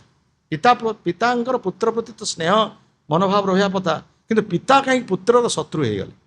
ଆମେ କୌଣସି ଉଦାହରଣ ଦେଖିନାହୁଁ ସମାଜରେ ଏଭଳି ଯେ ପିତା ପୁତ୍ରର ଶତ୍ରୁ ହେଇଛି। କଳିଯୁଗରେ ଅବଶ୍ୟ ସେଟା ରହିଛି, କିନ୍ତୁ ଅନ୍ୟ ଯୁଗମାନଙ୍କରେ ସେଭଳି ଉଦାହରଣ ନାହିଁ। ଦୁର୍ଯ୍ୟୋଧନ ତ ଧୃତରାଷ୍ଟ୍ରଙ୍କର ଯାହା କୁହାଯାଏ ଅନ୍ଧର ଲଉଡ଼ି ସେ, କିନ୍ତୁ ପିତା ପୁତ୍ର ପ୍ରତି ଏତେ କାହିଁକି ଶତ୍ରୁ ମନୋଭାବ? ଏ ସନ୍ଦେହଟା ଆମର ରହିଛି। ତେଣୁ ଏଇ ସନ୍ଦେହର ଆମକୁ ଏହାର ଉତ୍ତର ପ୍ରଦାନ କରନ୍ତୁ, ଏ ସନ୍ଦେହର ଆମର ସମାଧାନ କରନ୍ତୁ। ସେଇଠି ଆରମ୍ଭ କରୁଛନ୍ତି, ଯେ ବୈକୁଣ୍ଠର ଯିଏ ଜୟ ବିଜୟ ଦ୍ୱାରପାଳ ଥିଲେ, ସେମାନେ ଯେଉଁ ଶତ୍ରୁ ରୂପରେ ଆସିଛନ୍ତି ଭଗବାନଙ୍କର, ସେମାନେ ଆସିଛନ୍ତି ପ୍ରଥମେ ହିରଣ୍ୟାକ୍ଷ ଆଉ ହିରଣ୍ୟକଶିପ। ତେଣୁ ସେ ହିରଣ୍ୟାକ୍ଷ ପ୍ରଥମେ କ'ଣ କରିଛି ନା, ଏଇ ବ୍ରହ୍ମାଣ୍ଡର ଯେତେ ସବୁ ମୂଲ୍ୟବାନ ଧନଦ୍ରବ୍ୟକୁ ସେ ଚୋରି କରୁଛି। ସେ ନେଇକି ନିଜର ରଖୁଛି, ନିଜର ପ୍ରସାଦ ମଧ୍ୟ ରଖୁଛି, ଯାହାଫଳରେ ଏଇ ବ୍ରହ୍ମାଣ୍ଡ କ'ଣ ହେଉଛି ନା ରସାତଳଗାମୀ ଜଳରୁ ଏଇ ଯେଉଁ ଅତଳ ସାଗର ଗର୍ଭକୁ ସେଟା ଚାଲି ଯାଉଛି, କ୍ରମଶଃ ତଳକୁ ତଳକୁ ତଳକୁ ତଳକୁ ଚାଲି ଯାଉଛି। ସେ ସମୟରେ ଯେତେବେଳେ ଭଗବାନ ଚିନ୍ତା କରୁଛନ୍ତି, ଆରେ ବ୍ରହ୍ମାଣ୍ଡ ଯେତେବେଳେ ରସାତଳଗାମୀ ହେଇଯାଉଛି, ସେତେବେଳେ ମୋତେ ତାକୁ ସୁରକ୍ଷା ଦେବାକୁ ପଡ଼ିବ। ସେତେବେଳେ ସେ କ'ଣ କରୁଛନ୍ତି ନା, ବରାହ ଅବତାରରେ ତାଙ୍କର ଶୁଣ୍ଢ ମଧ୍ୟରେ ଏଇ ବ୍ରହ୍ମାଣ୍ଡକୁ ନିଜେ ଧାରଣ କରୁଛନ୍ତି। ଏଇ ଯେଉଁ ଜଳ ମଧ୍ୟରୁ ତାକୁ ଉର୍ଦ୍ଧ୍ୱକୁ ଆଣୁଛନ୍ତି ନିଜ ଶୁଣ୍ଢରେ ରଖିକି, ତାପରେ ସେ ବରାହ ସହିତ ଯୁଦ୍ଧ କରୁଛନ୍ତି। ବରାହ ଅବତାର ଯେଉଁ ଭଗବାନଙ୍କର ବରାହ ଅବତାର, ସେ ବରାହ ସହିତ ଯୁଦ୍ଧ କରୁଛନ୍ତି। ଯୁଦ୍ଧରେ ବରାହ ତାଙ୍କୁ ମାରି ଦେଉଛନ୍ତି। କାହାକୁ? ହିରଣ୍ୟାକ୍ଷକୁ ମାରିଦେଲେ। ହିରଣ୍ୟାକ୍ଷକୁ ମାରିଦେଲା ପରେ ହିରଣ୍ୟାକ୍ଷର ଭାଇ ଯେ ହିରଣ୍ୟକଶିପୁ, ସେ ଶତ୍ରୁ, ବଡ଼ ଭାଇ, ସେ ହିରଣ୍ୟକଶିପୁ ହେଉଛି ବଡ଼ ଭାଇ। ତେଣୁ ସିଏ ଭୟଙ୍କର ଭାବରେ ଶତ୍ରୁ ହେଇକି ସେ କହୁଛି ଯେ ମୋ ଭାଇର ହନ୍ତା ଯିଏ, ମୋ ଭାତୃ ହନ୍ତା, ତାର ମୁଁ ପ୍ରତିଶୋଧ ନେବି। ତେଣୁ ତାଙ୍କର ସମସ୍ତ ସୈନ୍ୟମାନଙ୍କୁ ଏକଜୁଟ କରିକି କେମିତି ମୋର ଭାତୃ ହନ୍ତାର ମୁଁ ପ୍ରତିଶୋଧ ନେବି, ସେଥିପାଇଁ ସମସ୍ତଙ୍କୁ କହିଛି ଯାଅ ତୁମେ ସବୁ ଯେଉଁମାନେ ତାଙ୍କର ପୂଜା କରୁଛନ୍ତି, ଯେଉଁ ବିଷ୍ଣୁଙ୍କର ଯିଏ ପୂଜା କରୁଛନ୍ତି, ସେ ସବୁ ପୂଜାସ୍ଥଳୀକୁ ସବୁ ଧ୍ୱଂସ କରିଦିଅ। ଯେଉଁମାନେ ଯଜ୍ଞ କରୁଛନ୍ତି ବିଷ୍ଣୁଙ୍କ ଉଦ୍ଦେଶ୍ୟରେ, ସେ ଯଜ୍ଞ କୁଣ୍ଡକୁ ମଧ୍ୟ ସବୁ ଭଗ୍ନ କର, ବ୍ରାହ୍ମଣମାନଙ୍କୁ ସବୁ ହତ୍ୟା କର। ଏଇଭଳି ଭାବରେ ସେ ତାଙ୍କୁ ଆଦେଶ ଦେଇଛି ତାଙ୍କର ସୈନ୍ୟମାନଙ୍କୁ। ଆଉ ନିଜେ ମଧ୍ୟ କହିଛି ମୁଁ ମଧ୍ୟ ଯାଉଛି ସେ ବିଷ୍ଣୁର ବେକକୁ କାଟିବି, କାଟିକି ତାର ରକ୍ତରେ ମୋ ଭାଇର ହତ୍ୟାର ପ୍ରତିଶୋଧ ନେବି। ଏଭଳି ଭାବରେ କହି ସେ ଯାଉଛି କେଉଁଠି ନା ତପସ୍ୟା କରିବା ପାଇଁ ଯାଉଛି। କିଏ? ହିରଣ୍ୟକଶିପୁ। ହିରଣ୍ୟକଶିପୁ ମନ୍ଦରାଚଳ ପର୍ବତ ବୋଲି ଗୋଟେ ଅଛି, ସେ ସ୍ଥାନରେ ସେ ତପସ୍ୟା କରିବାକୁ ଯାଉଛି ଯେ ମୁଁ ସେଠି ତପସ୍ୟା କରିବି। ହଁ, ତା ପୂର୍ବରୁ ସେ କ'ଣ କରୁଛି ନା ସେ ତାଙ୍କର ଯେଉଁ ଭାଇର ସ୍ତ୍ରୀ ମାନେ ହିରଣ୍ୟାକ୍ଷର ଯେଉଁ ସ୍ତ୍ରୀ ଏବଂ ହିରଣ୍ୟାକ୍ଷର ଯେଉଁ ପୁତ୍ରକନ୍ୟା ଏବଂ ତାଙ୍କର ତାଙ୍କ ମା ହେଉଛନ୍ତି କିଏ ନା ଦିତି, ସେମାନଙ୍କୁ ଡାକିକି ଗପ ଗୋଟେ କହୁଛି, ଯେଉଁ ଗପରେ ବହୁତ ଶିକ୍ଷା।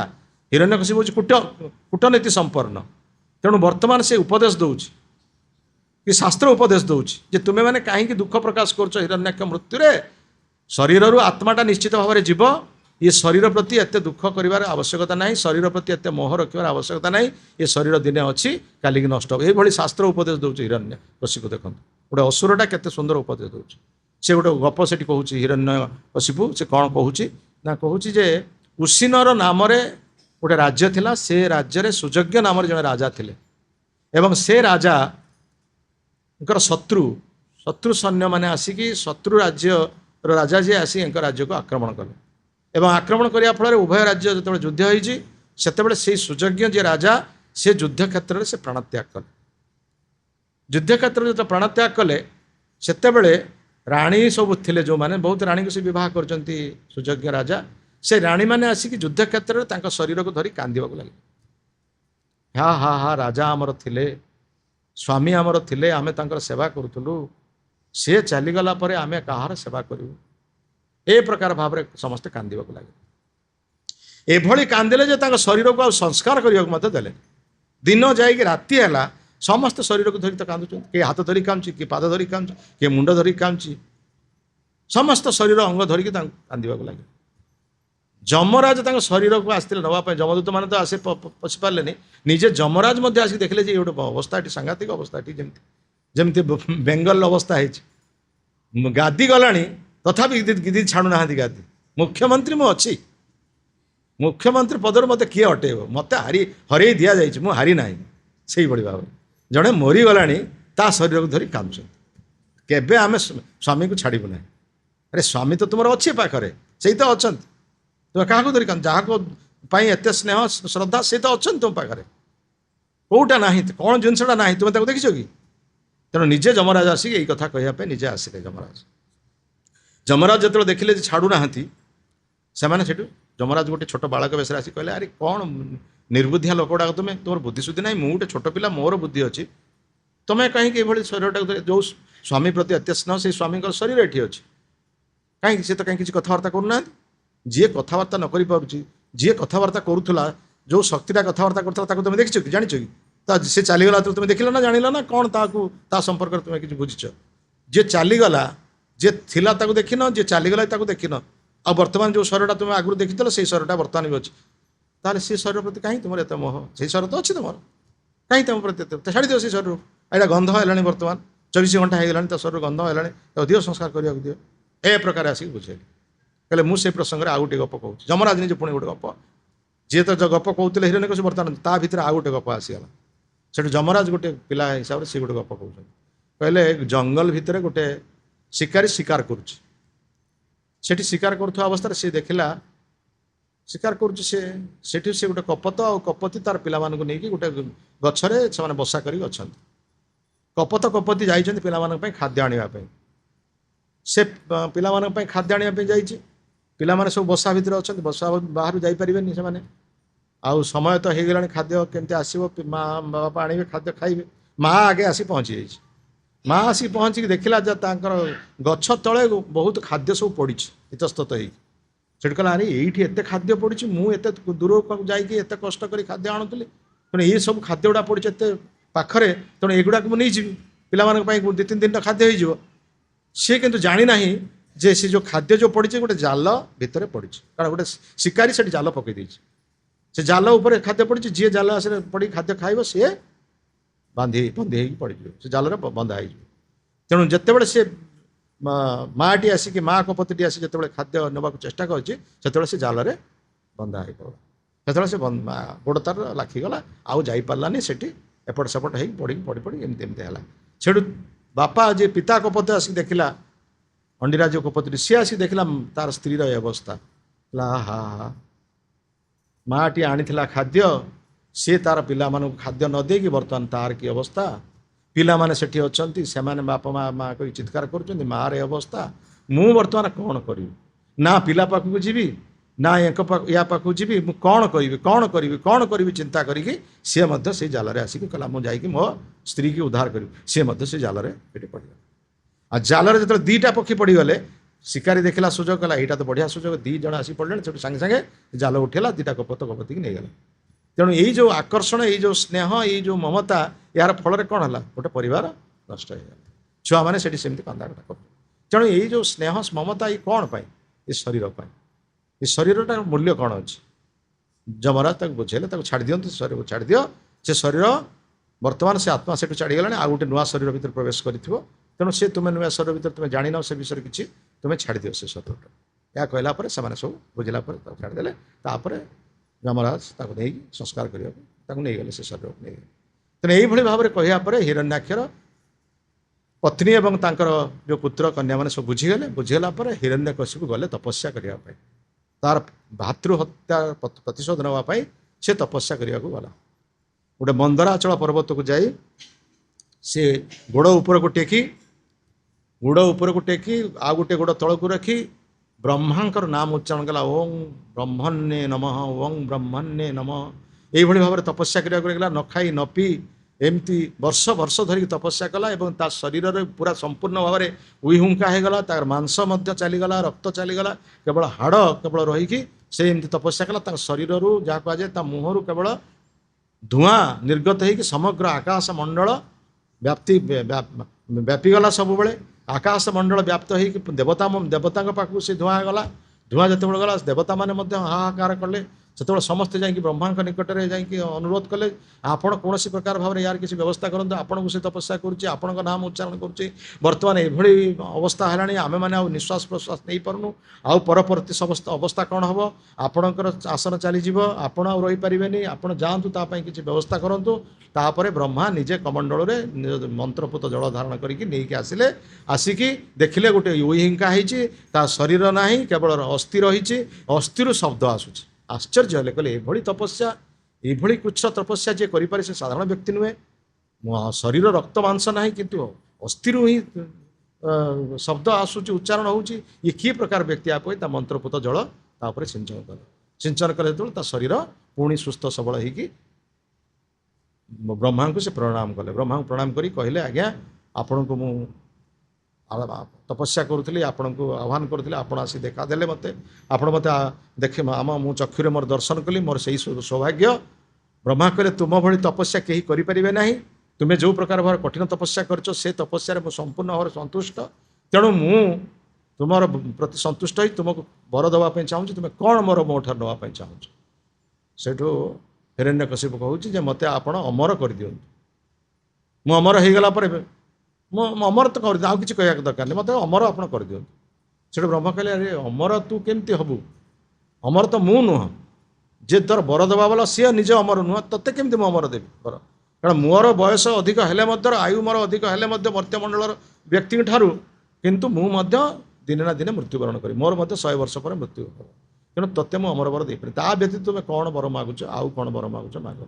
ସେତେବେଳେ ହିରଣ୍ୟକଶିପୁ ବର ମାଗିଲା, ମୋତେ ଆପଣ ଏଭଳି ବର ଦିଅନ୍ତୁ, ମୁଁ ଦିନରେ ମରିବି ନାହିଁ, କିମ୍ବା ରାତିରେ ମରିବି ନାହିଁ, କିମ୍ବା କୌଣସି ଘରେ ମରିବି ନାହିଁ, କିମ୍ବା ବାହାରେ ମରିବି ନାହିଁ, କିମ୍ବା କୌଣସି ଅସ୍ତ୍ରଶସ୍ତ୍ର ଦ୍ୱାରା ମରିବି ନାହିଁ, କିମ୍ବା କୌଣସି ପୁରୁଷ ଦ୍ୱାରା ମରିବି ନାହିଁ, କିମ୍ବା କୌଣସି ସ୍ତ୍ରୀ ଦ୍ୱାରା ମରିବି ନାହିଁ, କିମ୍ବା ଆପଣଙ୍କ ସୃଷ୍ଟ ଜୀବ କୌଣସି ଦ୍ୱାରା ମରିବି ନାହିଁ।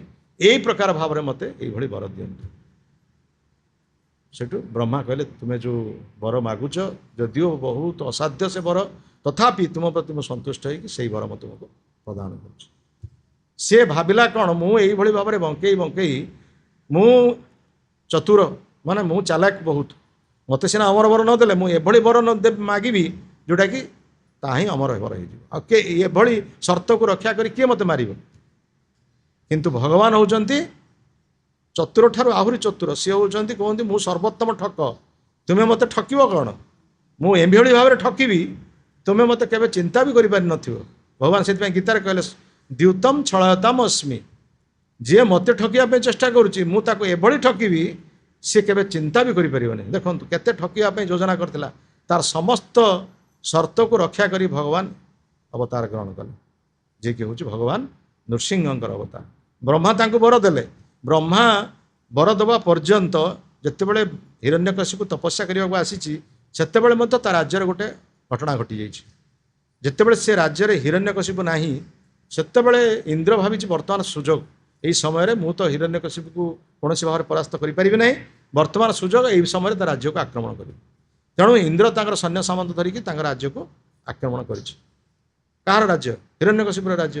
ଏବଂ ହିରଣ୍ୟକଶିପୁର ସୈନ୍ୟମାନେ ସମସ୍ତେ ପରାଜିତ ହୋଇଛନ୍ତି। ଆଉ ସେ ସମୟରେ ହିରଣ୍ୟକଶିପୁର ସ୍ତ୍ରୀଟି ଅଛି, ସିଏ ସେତେବେଳେ ଅନ୍ତଃସତ୍ତ୍ୱା, ତାର ଗର୍ଭରେ ସନ୍ତାନ ଅଛି। ଏବଂ ହିରଣ୍ୟକଶିପୁର ସ୍ତ୍ରୀକୁ ଏ ବନ୍ଦୀ କରିଛି। କିଏ? ଇନ୍ଦ୍ର ବନ୍ଦୀ କରିକି ତାକୁ ନେଇକି ଯାଉଛି।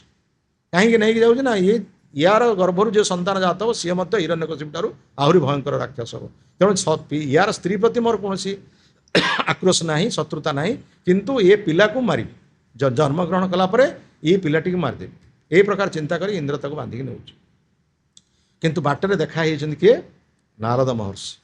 ନାରଦ ମହର୍ଷି ଯେତେବେଳେ ସାକ୍ଷାତ ହେଇଛନ୍ତି, ନାରଦ ମହର୍ଷି କହିଲେ, ଆରେ ଏଇ ଅବଳାଟାକୁ ନେଇକି ଯାଉଛ, ପୁଣି ଅନ୍ତଃସତ୍ତ୍ୱା କ'ଣ ପାଇଁ ନେଇଯାଉଛ? ନା ଆଜ୍ଞା, ଆପଣ ଜାଣିନାହାନ୍ତି, ୟାର ଗର୍ଭରେ ଯେଉଁ ସନ୍ତାନ ଆସିବ ସିଏ ହିରଣ୍ୟକଶିପୁ ଠାରୁ ଆହୁରି ଭୟଙ୍କର ଶତ୍ରୁ ହେବ। ତୁମେ କ'ଣ ଦେଖିପାରୁଛ ସେ ବିଷୟରେ? ତୁମେ ଯେଉଁଟା ଜାଣିନ ତୁମେ କେମିତି ତୁମେ ଏ ପ୍ରକାର ଚିନ୍ତା କରୁଛ? ଆରେ ଯାହା ତାହା ଗର୍ଭରେ ଯିଏ ଅଛି ତୁମେ ଜାଣିଛ ସିଏ କିଏ? ସିଏ ହେଉଛି ସମସ୍ତଙ୍କର ସେ ମିତ୍ର ହେବେ, ଆଉ ସିଏ ହେଉଛି ଭଗବାନଙ୍କର ପ୍ରିୟ ଭକ୍ତ, ଯିଏକି ଯାହାର ଲେଖା ବା ଯାହାର କାର୍ଯ୍ୟ ଚିରକାଳ ପାଇଁ ଲେଖା ହେଇକି ରହିବ, ସ୍ୱର୍ଣ୍ଣାକ୍ଷରରେ ଲିପିବଦ୍ଧ ହେଇକି ରହିବ, ଯିଏକି ଭକ୍ତ ଶ୍ରେଷ୍ଠ ପ୍ରହ୍ଲାଦ ଆଉ ମହାଜନମାନଙ୍କ ମଧ୍ୟରେ ସେ ଅନ୍ୟତମ ହେବ, ଯାହାର ଶିକ୍ଷା ସମଗ୍ର ଜଗତରେ ବ୍ୟାପିବ, ପ୍ରସାର ଲାଭ କରିବ। ସେଭଳି ବ୍ୟକ୍ତିକୁ ତୁମେ ମାରିଦେବା ପାଇଁ ଯୋଜନା କରୁଛ? ଛାଡ଼ ଛାଡ଼ ଛାଡ଼, ତାକୁ ଛାଡ଼ିଦିଅ। ସେଠୁ ଇନ୍ଦ୍ର ନାରଦ ମହର୍ଷିଙ୍କ କଥା ଶ୍ରବଣ କଲା ପରେ ମୁକ୍ତ କଲେ ହିରଣ୍ୟକଶିପୁର ପତ୍ନୀଙ୍କୁ, ଏବଂ ହିରଣ୍ୟକଶିପୁର ପତ୍ନୀଙ୍କୁ ମୁକ୍ତ କରିକି ତାଙ୍କର ଚତୁଃପାର୍ଶ୍ୱ ପ୍ରଦକ୍ଷିଣ କରି ତାଙ୍କୁ ପ୍ରଣାମ କଲେ। କୟାଧୁଙ୍କୁ ପ୍ରଣାମ କରିକି ସେମାନେ ଚାଲିଗଲେ। ଦେଖନ୍ତୁ, ଏଇ ହେଉଛି ଦେବତା ଏବଂ ଅସୁରମାନଙ୍କ ଭିତରେ ପାର୍ଥକ୍ୟ। ଅସୁର ଚାହାନ୍ତି କ'ଣ ନା ଯିଏ ତୁମକୁ ବର ଦେବେ ତାଙ୍କୁ ମାରିବାର ଯୋଜନା କରିବେ, କିନ୍ତୁ ଦେବତାମାନେ ଜାଣିନାହାନ୍ତି ଯେଉଁଟା, ସେମାନେ କୌଣସି ପ୍ରକାର କିଛି ଅସାଧୁ କାର୍ଯ୍ୟ କରିବାକୁ ଯାଉଛନ୍ତି, କିନ୍ତୁ ଯେତେବେଳେ ଜାଣିବେ ସେତେବେଳେ ସେମାନେ ସତର୍କ ହେଇଯିବେ। କିନ୍ତୁ ଅସୁରମାନେ ହେଉଛନ୍ତି ଯାହାଙ୍କ ଠାରୁ ଲାଭ ପାଇବେ ସେ ଲାଭ ପାଇବା ଲୋକକୁ ମାରିବାକୁ ଚାହିଁବେ। ବର୍ତ୍ତମାନ ଦେଖନ୍ତୁ, ବ୍ରହ୍ମା ବର ଦେଉଛନ୍ତି, କିନ୍ତୁ ବର ସେ କିଭଳି ଭାବରେ ମାଗିକି ନେଉଛି।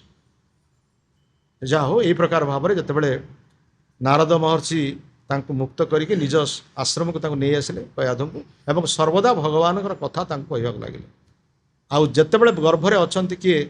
ପ୍ରହ୍ଲାଦ ଯେ ଗର୍ଭରେ ଅଛନ୍ତି, ସେତେବେଳେ ସବୁ କଥା ନାରଦଙ୍କର ସମସ୍ତ କଥାକୁ ସେ ଶୁଣୁଛନ୍ତି, ସବୁ କଥାକୁ ଶୁଣୁଛନ୍ତି ଏବଂ ସବୁ କଥାକୁ ସେ ମନରେ ରଖିଛନ୍ତି।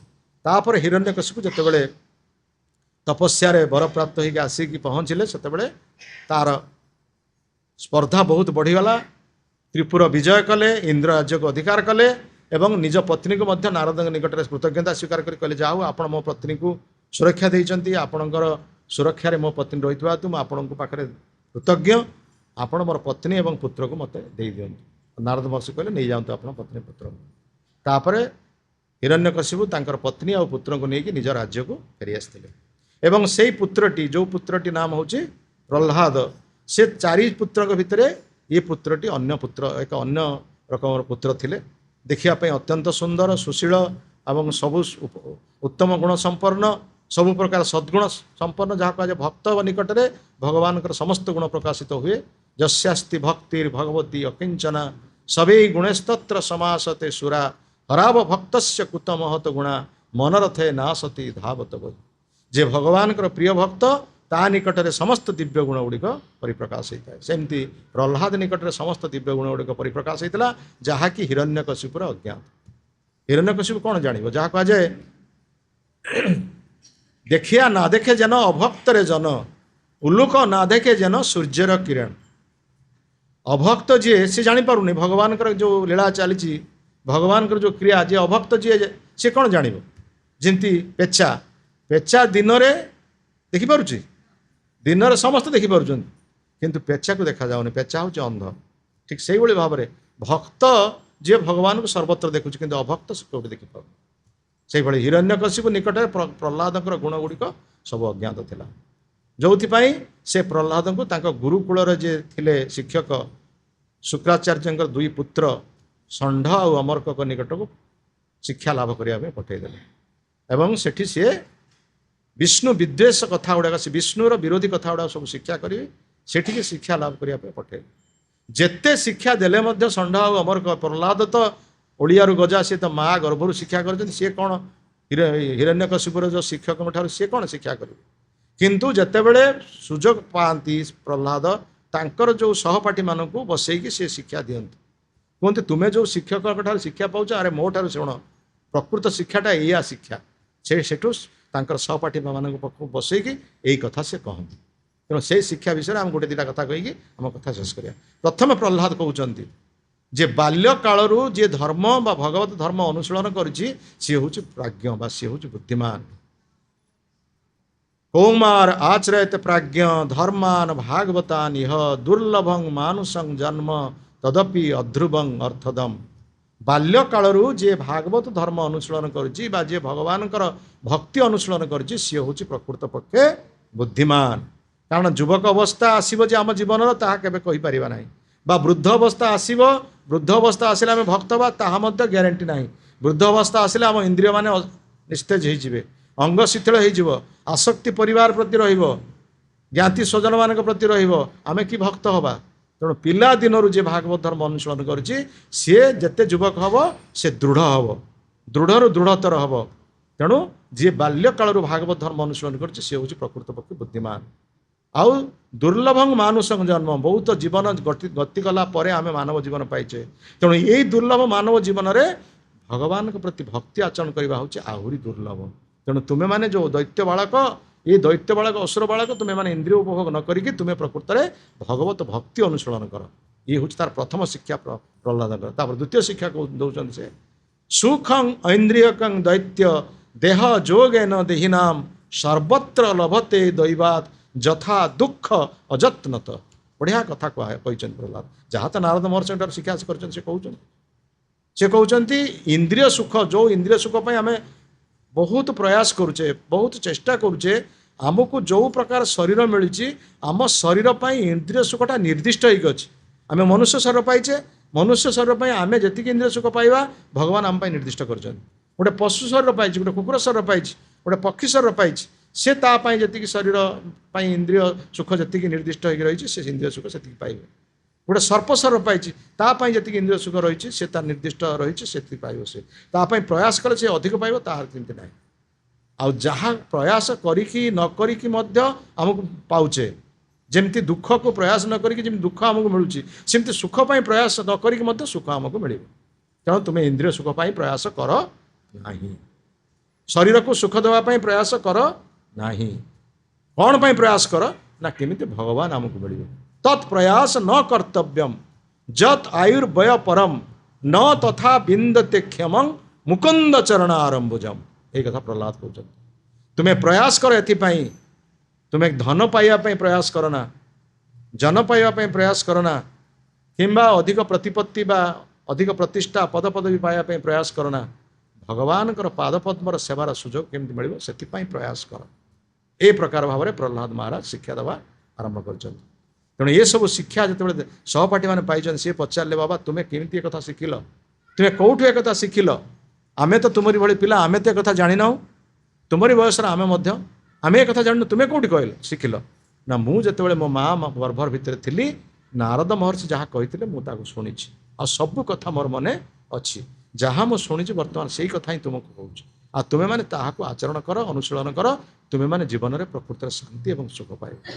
ए प्रकार कथा जो प्रहलाद महाराज समस्त शुणिले समस्त से जो शिक्षक थे षण्ढ अमरक समस्त विद्रोह हो उठले कहले अरे शिक्षक गोटे कथा कहते ये केते सुंदर कथा कहते कथार केते मधुरता रही केते आत्मीयता रही किंतु सी जो कथा कहते कि प्रकार कथा कहते कारण यही भाव में भितर सब भावांतर सृष्टि एवं जितेबले षण्ढ और अमर को जो शिक्षक से किसी दिन गलापर से भाविले जहाँ हूँ पिलाने किसी मत शिक्षा कले तेणु प्रहलाद को बर्तमान नहीं पिता पाखक जावाक पड़ो तेणु सी पिता पाखक नहीं आसिक पहुँचती प्रहलाद को दिने नहीं आसिक पहुँचिकी पिता पाखे पहुँची देखो आप पुत्र को देखु आप पुत्र हिसाब से पचारतु कौन से शिक्षा कर ତେଣୁ ପ୍ରହ୍ଲାଦକୁ ଦେଖି ହିରଣ୍ୟକଶିପୁ ବହୁତ ଖୁସି ହେଇଛନ୍ତି।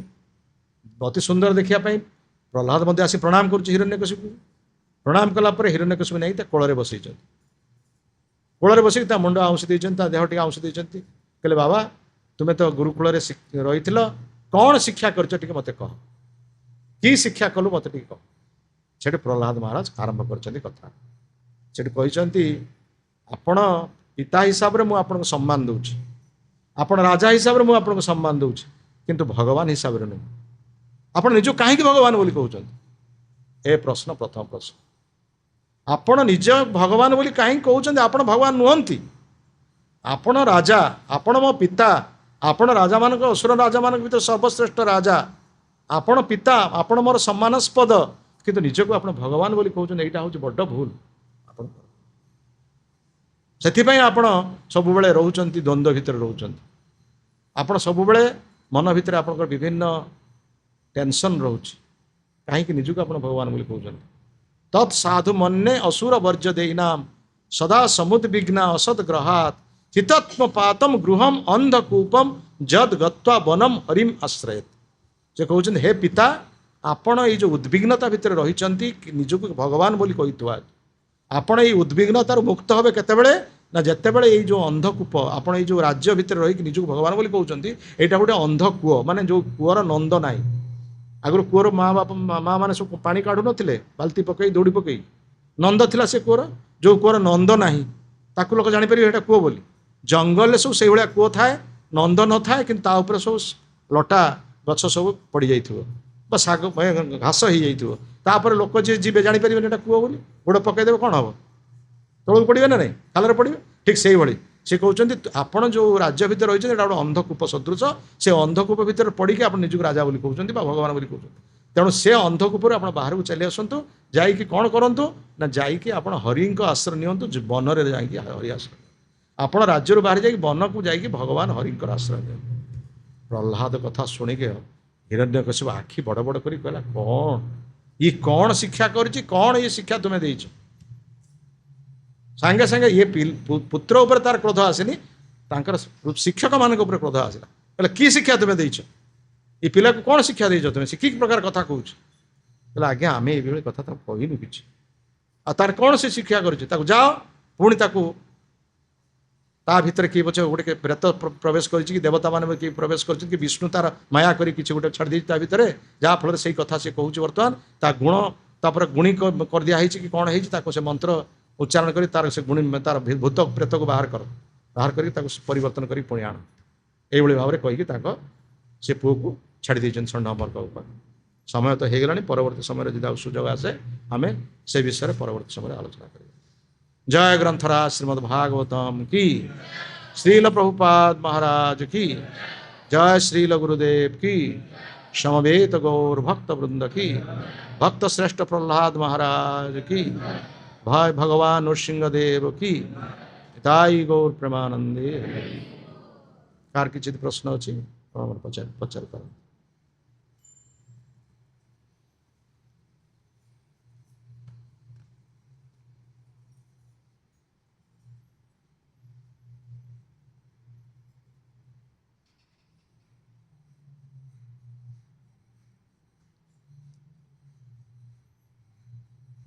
কার কিছু প্রশ্ন আছে পচারুন।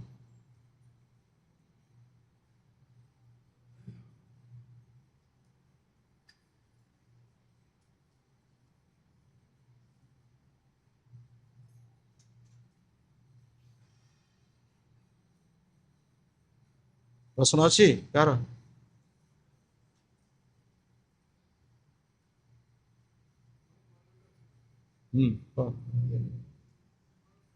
হ্যাঁ মাইক্রোফোন।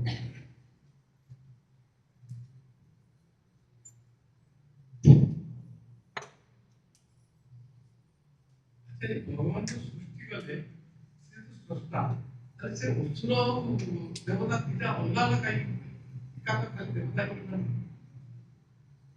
ଅନ୍ଧାର ନଥିଲେ ଆଲୋକର ପ୍ରକାଶ ନାହିଁ, ଅନ୍ଧାର ଥିଲେ ହିଁ ଆଲୋକର ପ୍ରକାଶ ଅଛି। ଯୋଉଠି ମିଥ୍ୟା ରହିବ ସେଠି ସତ୍ୟର ପ୍ରକାଶ ହେବ। ତେଣୁ ଅନ୍ଧାର ଥିଲେ ଆଲୋକ ଅଛି। ଅସୁରମାନଙ୍କୁ ସୃଷ୍ଟି କଲେ ତାଙ୍କୁ विनाश करने भगवान आसवे। गीतार भगवान कहले ना यदा यदा ही धर्मस्य ग्लानिर्भवति भारत अभ्युत्थाना ही अधर्मस्य तदात्मान सृजाम्यहम परित्राणाय साधुनां विनाशाय च दुष्कृतां धर्म संस्थापनार्थाय संभवामि।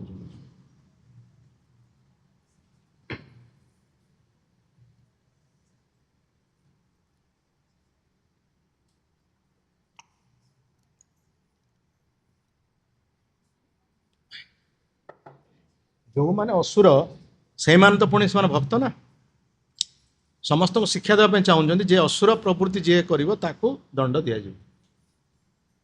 असुर वृत्ति जार असुर प्रकृति जार से दंड पाए। जो माने भक्त से माने सुरक्षित हो ये समाज को शिक्षा दूसरे किंतु असुर माने ही प्रकृत भक्त भगवान समस्त से तो शिक्षा आज।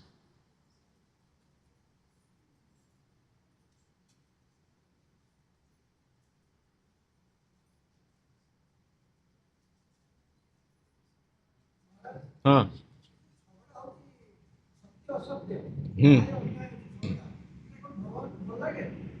अरे भल लगे कथा नुहे समाधान कौटू आसव समाधानटा आसव झगड़ा हेले ही समाधान हम ता ना आसव कौट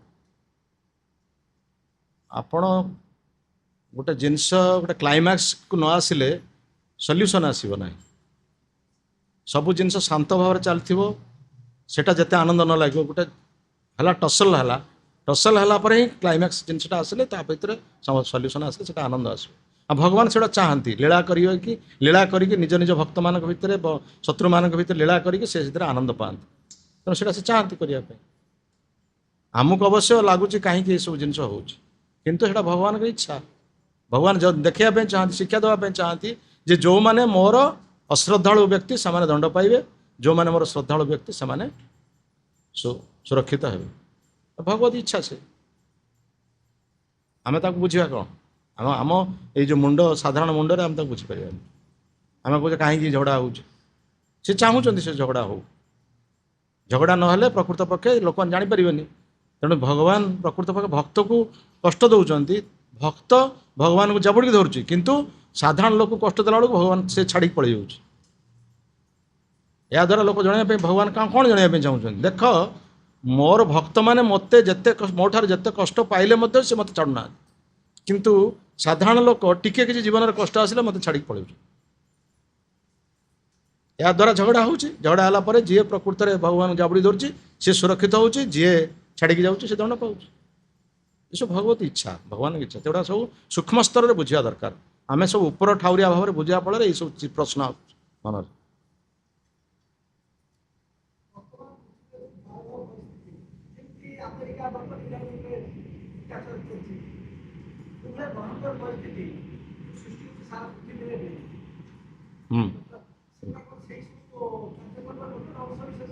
हाँ कलिजुग तो सेटा हम सब गुड़ाक आस्ते आस्ते से जिन हम कलिजुगटा जो प्रभावटा अधिक वृद्धि होगी सब जिन घटव ये तो आरंभ मात्र कलिजुगर मात्र के 5000 4 लाख केते हजार वर्ष जा 4,32,000 5,000 केते वर्ष जाहरी केते वर्ष अच्छी आहु केते प्रकार घटना घटव तेणु ये तो अयम आरंभ मात्र भयंकर अवस्था घटव तेणु जो मैंने भगवान दिव्य नाम उच्चारण करेंगे दिव्य नाम शरणापन्न हे से ही केवल सत्य जुगर रे भगवान कहते कलौ दोष निधि राजनस्ति एकमान कीर्तना देव कृष्ण से मुक्त संग परं व्रजेत कलिजुगर जिते प्रकार दोष रही जिते प्रकार आवर्जना रही किंतु जो मैंने हरिनाम कीर्तन करुँच साधु संगे जो मैंने अच्छा से ही कलिजुगर उद्धार पाइबे ता व्यतीत अन्य मान उद्धार पाइबे ना भगवान कहले ना शेष जे कलिजुगर जो अवतार ग्रहण करुँच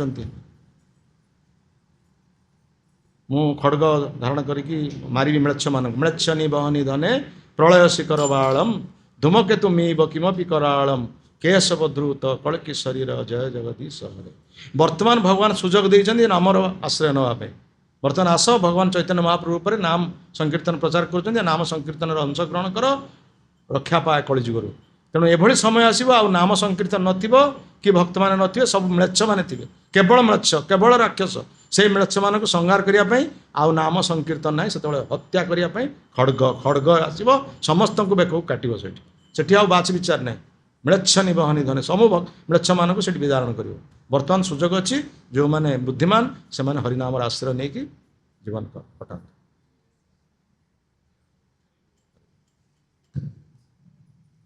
हरे कृष्ण।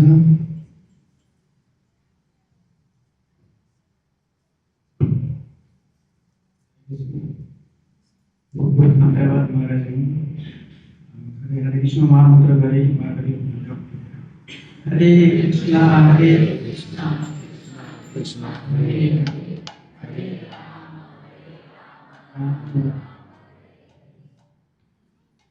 आम किसी नाम कीर्तन करिया 2 मिनिट तापर कथा शेष करिया प्रोग्राम। हरे कृष्ण कृष्ण कृष्ण हरे हरे हरे राम राम राम राम हरे हरे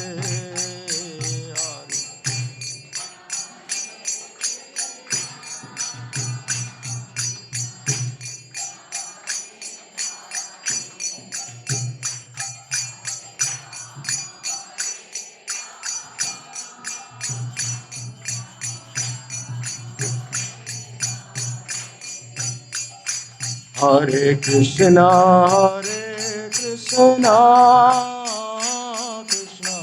कृष्ण हरे हरे हरे राम राम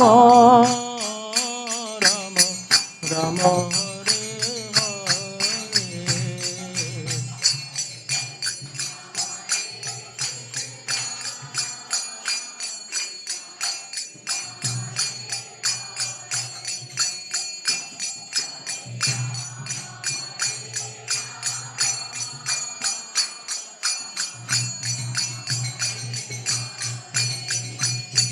हरे कृष्ण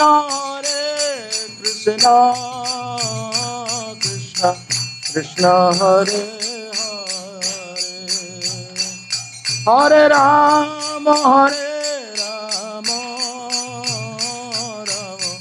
राम हरे हरे हरे कृष्ण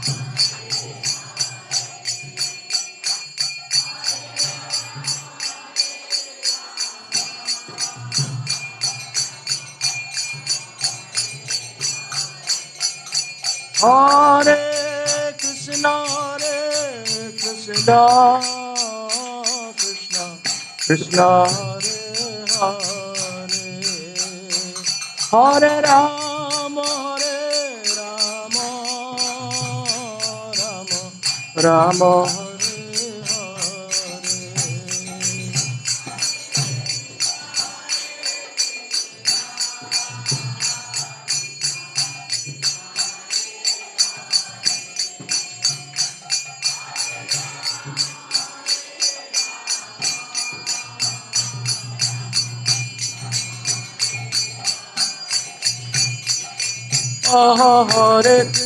कृष्ण कृष्ण कृष्ण हरे हरे हरे राम राम राम हरे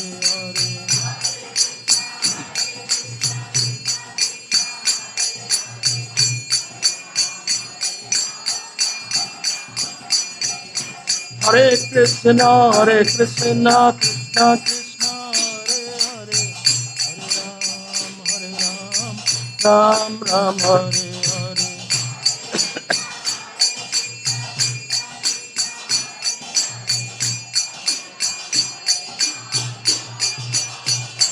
हरे कृष्ण कृष्ण कृष्ण हरे राम राम राम हरे हरे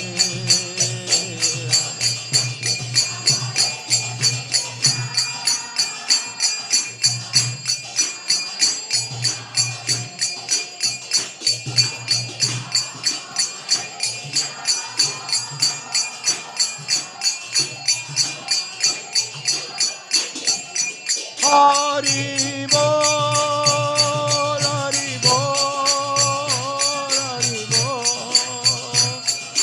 बोल।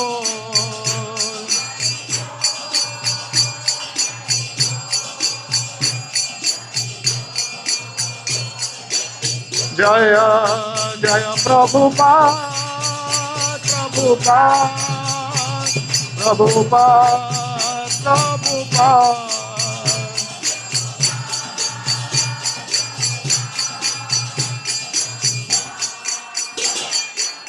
जय जय गुरुदेव गुरुदेव गुरुदेव गुरुदेव।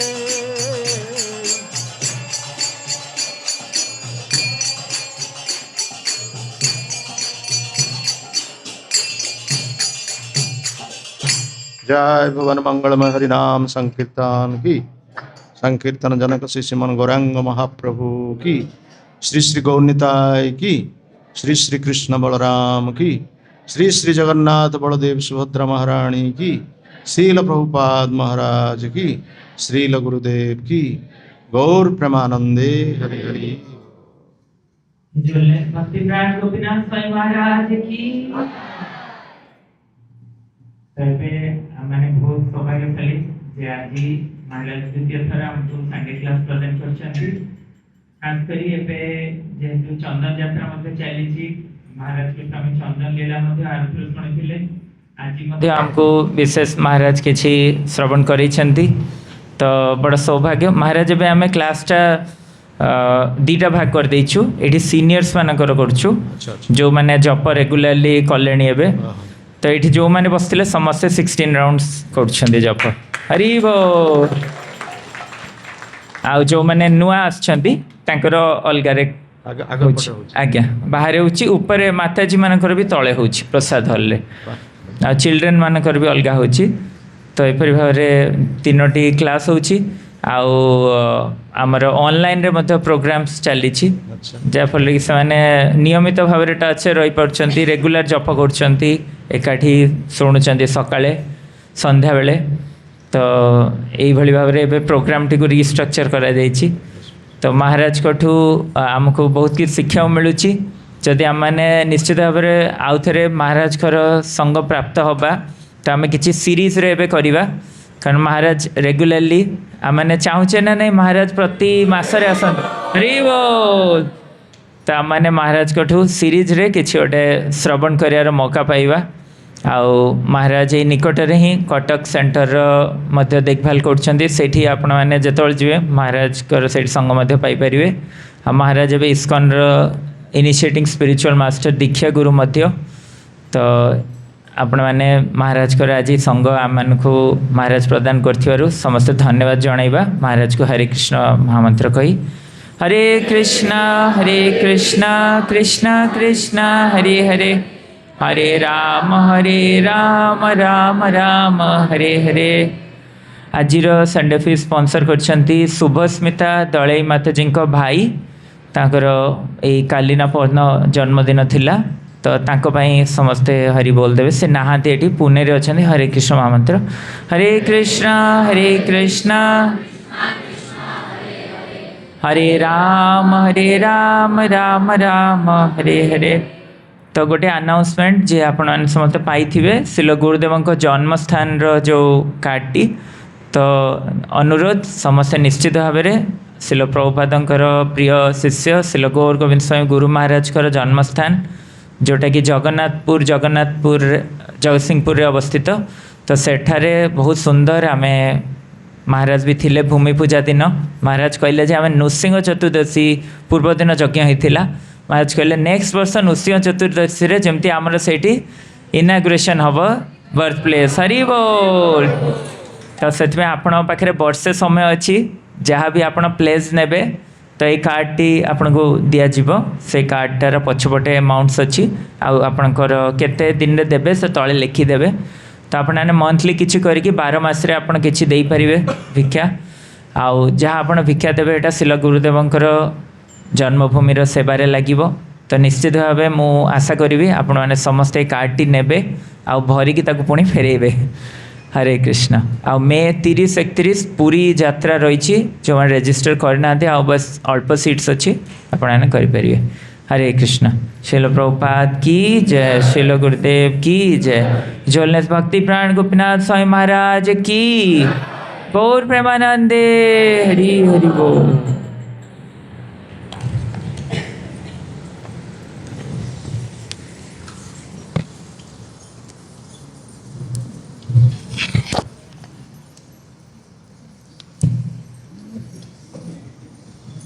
हरे